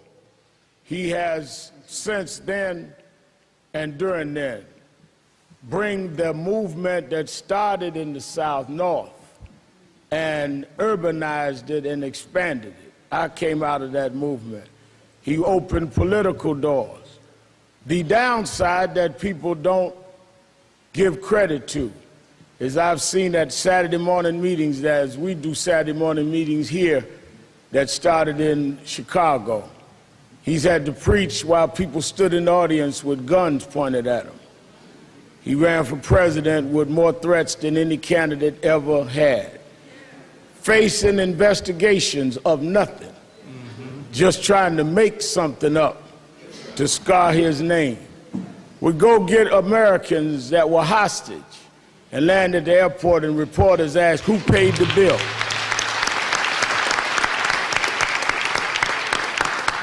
But he is still here, and he is still with us, Reverend Jesse Jackson.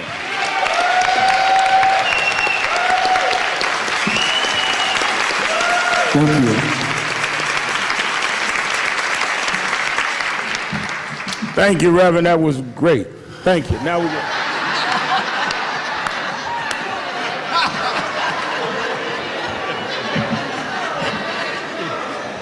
Al, let me alone. I want to express thanks to God for allowing our family to gather today to engage in meaningful discussion, reflection, and projection. Allowing us to gather the only place we could gather in a relevant African American church.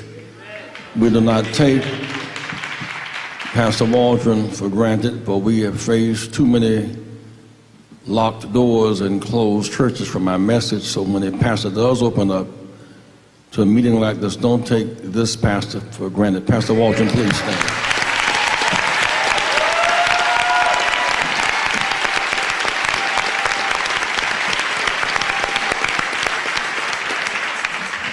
I really want to thank God for this connection between this family of panelists today and Reverend Sharpton in a special way, because we must make something theologically clear about the ring of authenticity that you hear in Reverend Sharpton as a bit of connectivity. And when you hear Mrs. Abernathy speak, or Reverend Moss, or Reverend Vivian, there's something so genuine you have to listen, both the language and the message. The Bible says, remove not the ancient landmarks our mothers and fathers have set. When you separate from those landmarks, you are adrift without a sense of historical connection.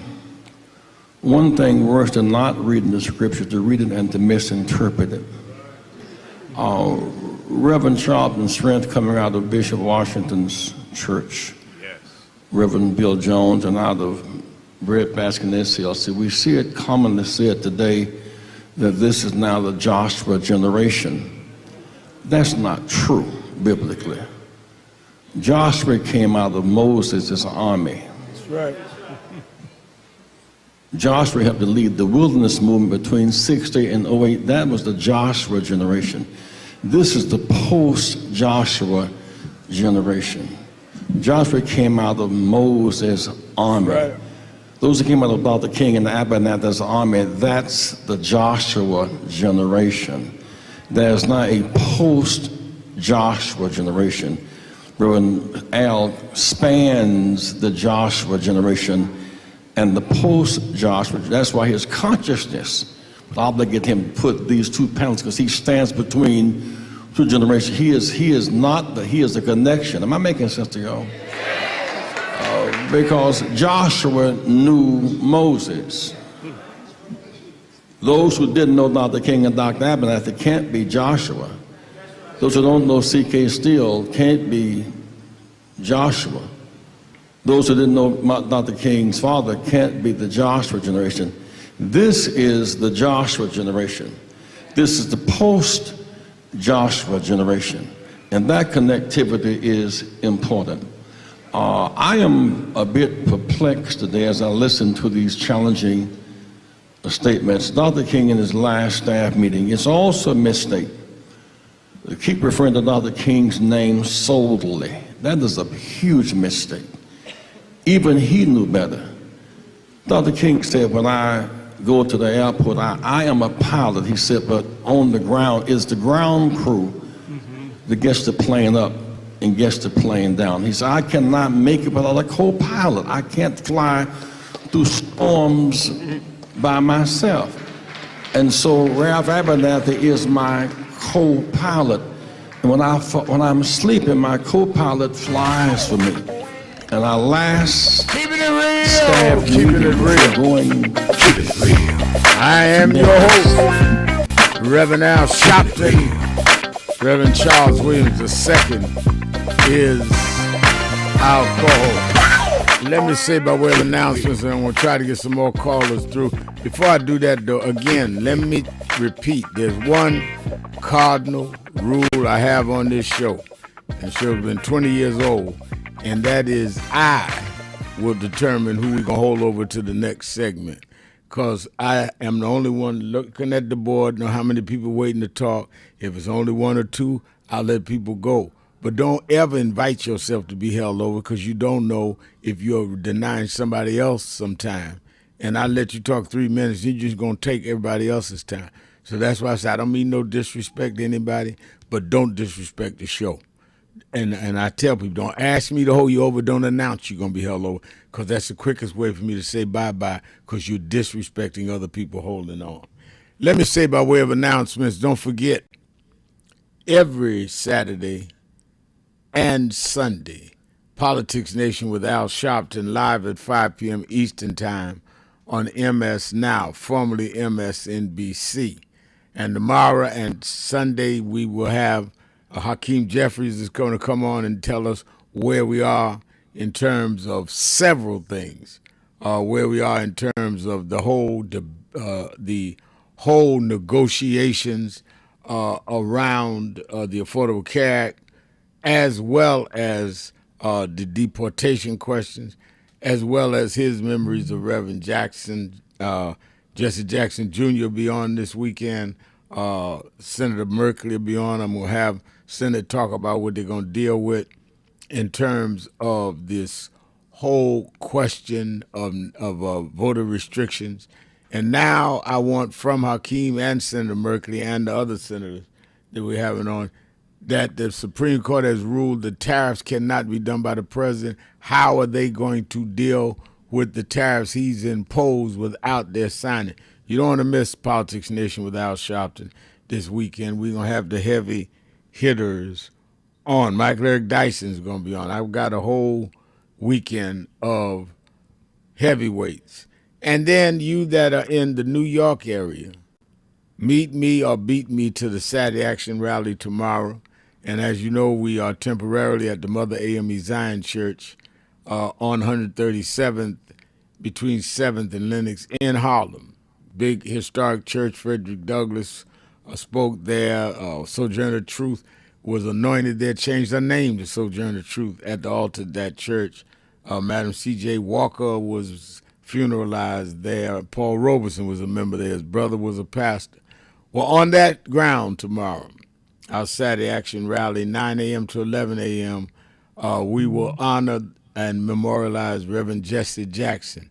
And among the confirmed speakers, Mayor Zoran Mandani is coming, Senator Chuck Schumer is coming, Attorney General of New York, Tish James, many of our members of Congress is coming. I believe Hakeem is coming to all give their memory and their tribute to the life and times of Reverend Jesse Jackson.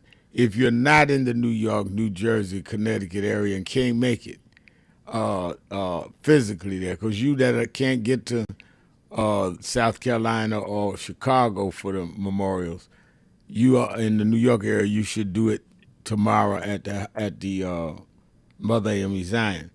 You that cannot get there tomorrow can watch it live on Impact Television, or you can go online to www.nationalactionnetwork.net, watch it on our live stream, or go to YouTube/NAN. You got 3 or 4 different ways to watch it. Get those numbers up in honor of Reverend Jackson tomorrow. And the convention, National Action Network Convention, is the April the 8th through the 11th, Sheraton, Times Square, free. All our workshops, everything free. We have Reverend Williams, over 4,600 have already pre-registered. We're going to cut it off at 5,000 because we have to keep room for our chapters as well as people that have signed up in our HBCU tour. And I've not even announced who's doing workshops. I think the only one I did slip out and say Don Lemon is doing one, but other than that, I haven't given names. People coming because it's time to organize. And talking about Reverend Jackson, he used to come every year. And to my surprise, he come, as you know, Reverend Williams, and stay the whole convention. And we certainly going to memorialize him at some point during the convention. Sign up now. If you can't do but 1 day or 2 days All 4 sign up by going to www.nationalactionnetwork.net, www.nationalactionnetwork.net, or you can call the toll-free number 1-877-626-4651, 1-877-626-4651. Reverend Williams, what's going on in Detroit tomorrow? Of course, Detroit was one of those touch bases for Reverend Jackson. The Automotive Summit was his big project in there, so we certainly will be spending some time memorializing the Reverend Jesse Jackson in Detroit and his work in Motown, Michigan. Gave him primaries when he ran for president and caucuses, and so there are a lot of folks want to get the chance to say a few words. We also have a lot of folks talking about they want to travel to Chicago, so I want you to come tomorrow because we're going to coordinate an effort, whether that be a bus and what day we're going to actually coordinate. I want to make sure that we all have the same information and we're on the same accord. For those of you who would like to be a part of the National Action Network National Convention and you want to ride with those who'll be leaving from Detroit, you can join us tomorrow, 10 a.m. at the historic King Solomon Baptist Church, 6100 14th Street. Much like New York, you never know who will be popping up to say a few words in tribute, so come on and join us as we continue to keep this movement moving. All right, let's go back to the phones. Let's go to the mighty city of Cleveland, Ohio, with the irreplaceable president of the Greater Cleveland chapter of National Action Network, Dr. Marcia McCoy. Dr. McCoy? Yes, sir. Honorable Reverend Dr. Professor Al Sharpton, the man with the plan and a vision. And to our Reverend Dr. Charles Williams II, our Midwest Region Executive Director, where the Midwest is the best. Reverend Al, because of your loyal dedication and the love you showed Reverend Jesse Jackson, even during some challenging times he faced during his lifespan, we thank you for always having his back. Well, we come to let you know, we, the Midwest region, Reverend Charles Williams II, Reverend Dr. Bishop E.T. Cabinets, and I, Marcia L. Thomas McCoy, got your back 100%. Wow. I repeat, just as you had the back of Reverend Jesse Jackson, we have yours. We love you, and we can show you better than we can tell you. Come on, Reverend Cabinets Bishop, your hotel is booked for New York, and your flight is booked. Come, Dr. Al Sharpton. Yes, sir. Dr. Charles Williams. Yes, sir. Hold my mule, my brother. I got you, Reverend. Let us set the record straight. Without one iota or scintilla of doubt, this convicted felon, the 47th President of the United States of America, Donald Trump, is a full-fledged, certified, card-carrying, unapologetic, bigoted racist. By definition, the word racism means the belief that different races possess distinct characteristics, abilities, or qualities, especially so as to distinguish them as inferior or superior to one another. Prejudice, discrimination, or antagonism, typically towards a minority or marginalized group of people. This evil man is a poster child for rabid, wild, and phonetic racism. He refused to rent to black people in Trump Towers. Racism. He paid $85,000 to secure conviction for 5 innocent black and Hispanic boys for a crime they did not commit. Racism. He admires Adolf Hitler, who killed 6 million Jews, and loves Vladimir Putin, who killed 1 million Ukrainians. Racism. He, along with his racist Vice President J.D. Vance, accused Haitians of eating the pet dogs and cats in Springfield, Ohio. Abject racism. He questioned President Obama's citizenship and stated that Vice President Kamala Harris lacked the requirements to become president.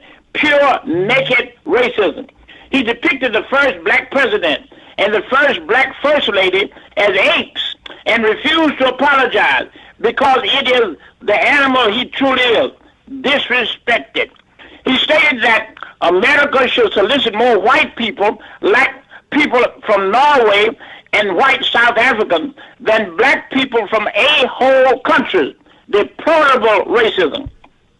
This wannabe king, dictator, has a 50-year history of lies, 35,000 still lying, a 10-year love affair with a notorious sex trafficker and rape of young women as young as 14 years of age, sex trafficking, sexism, that's racism.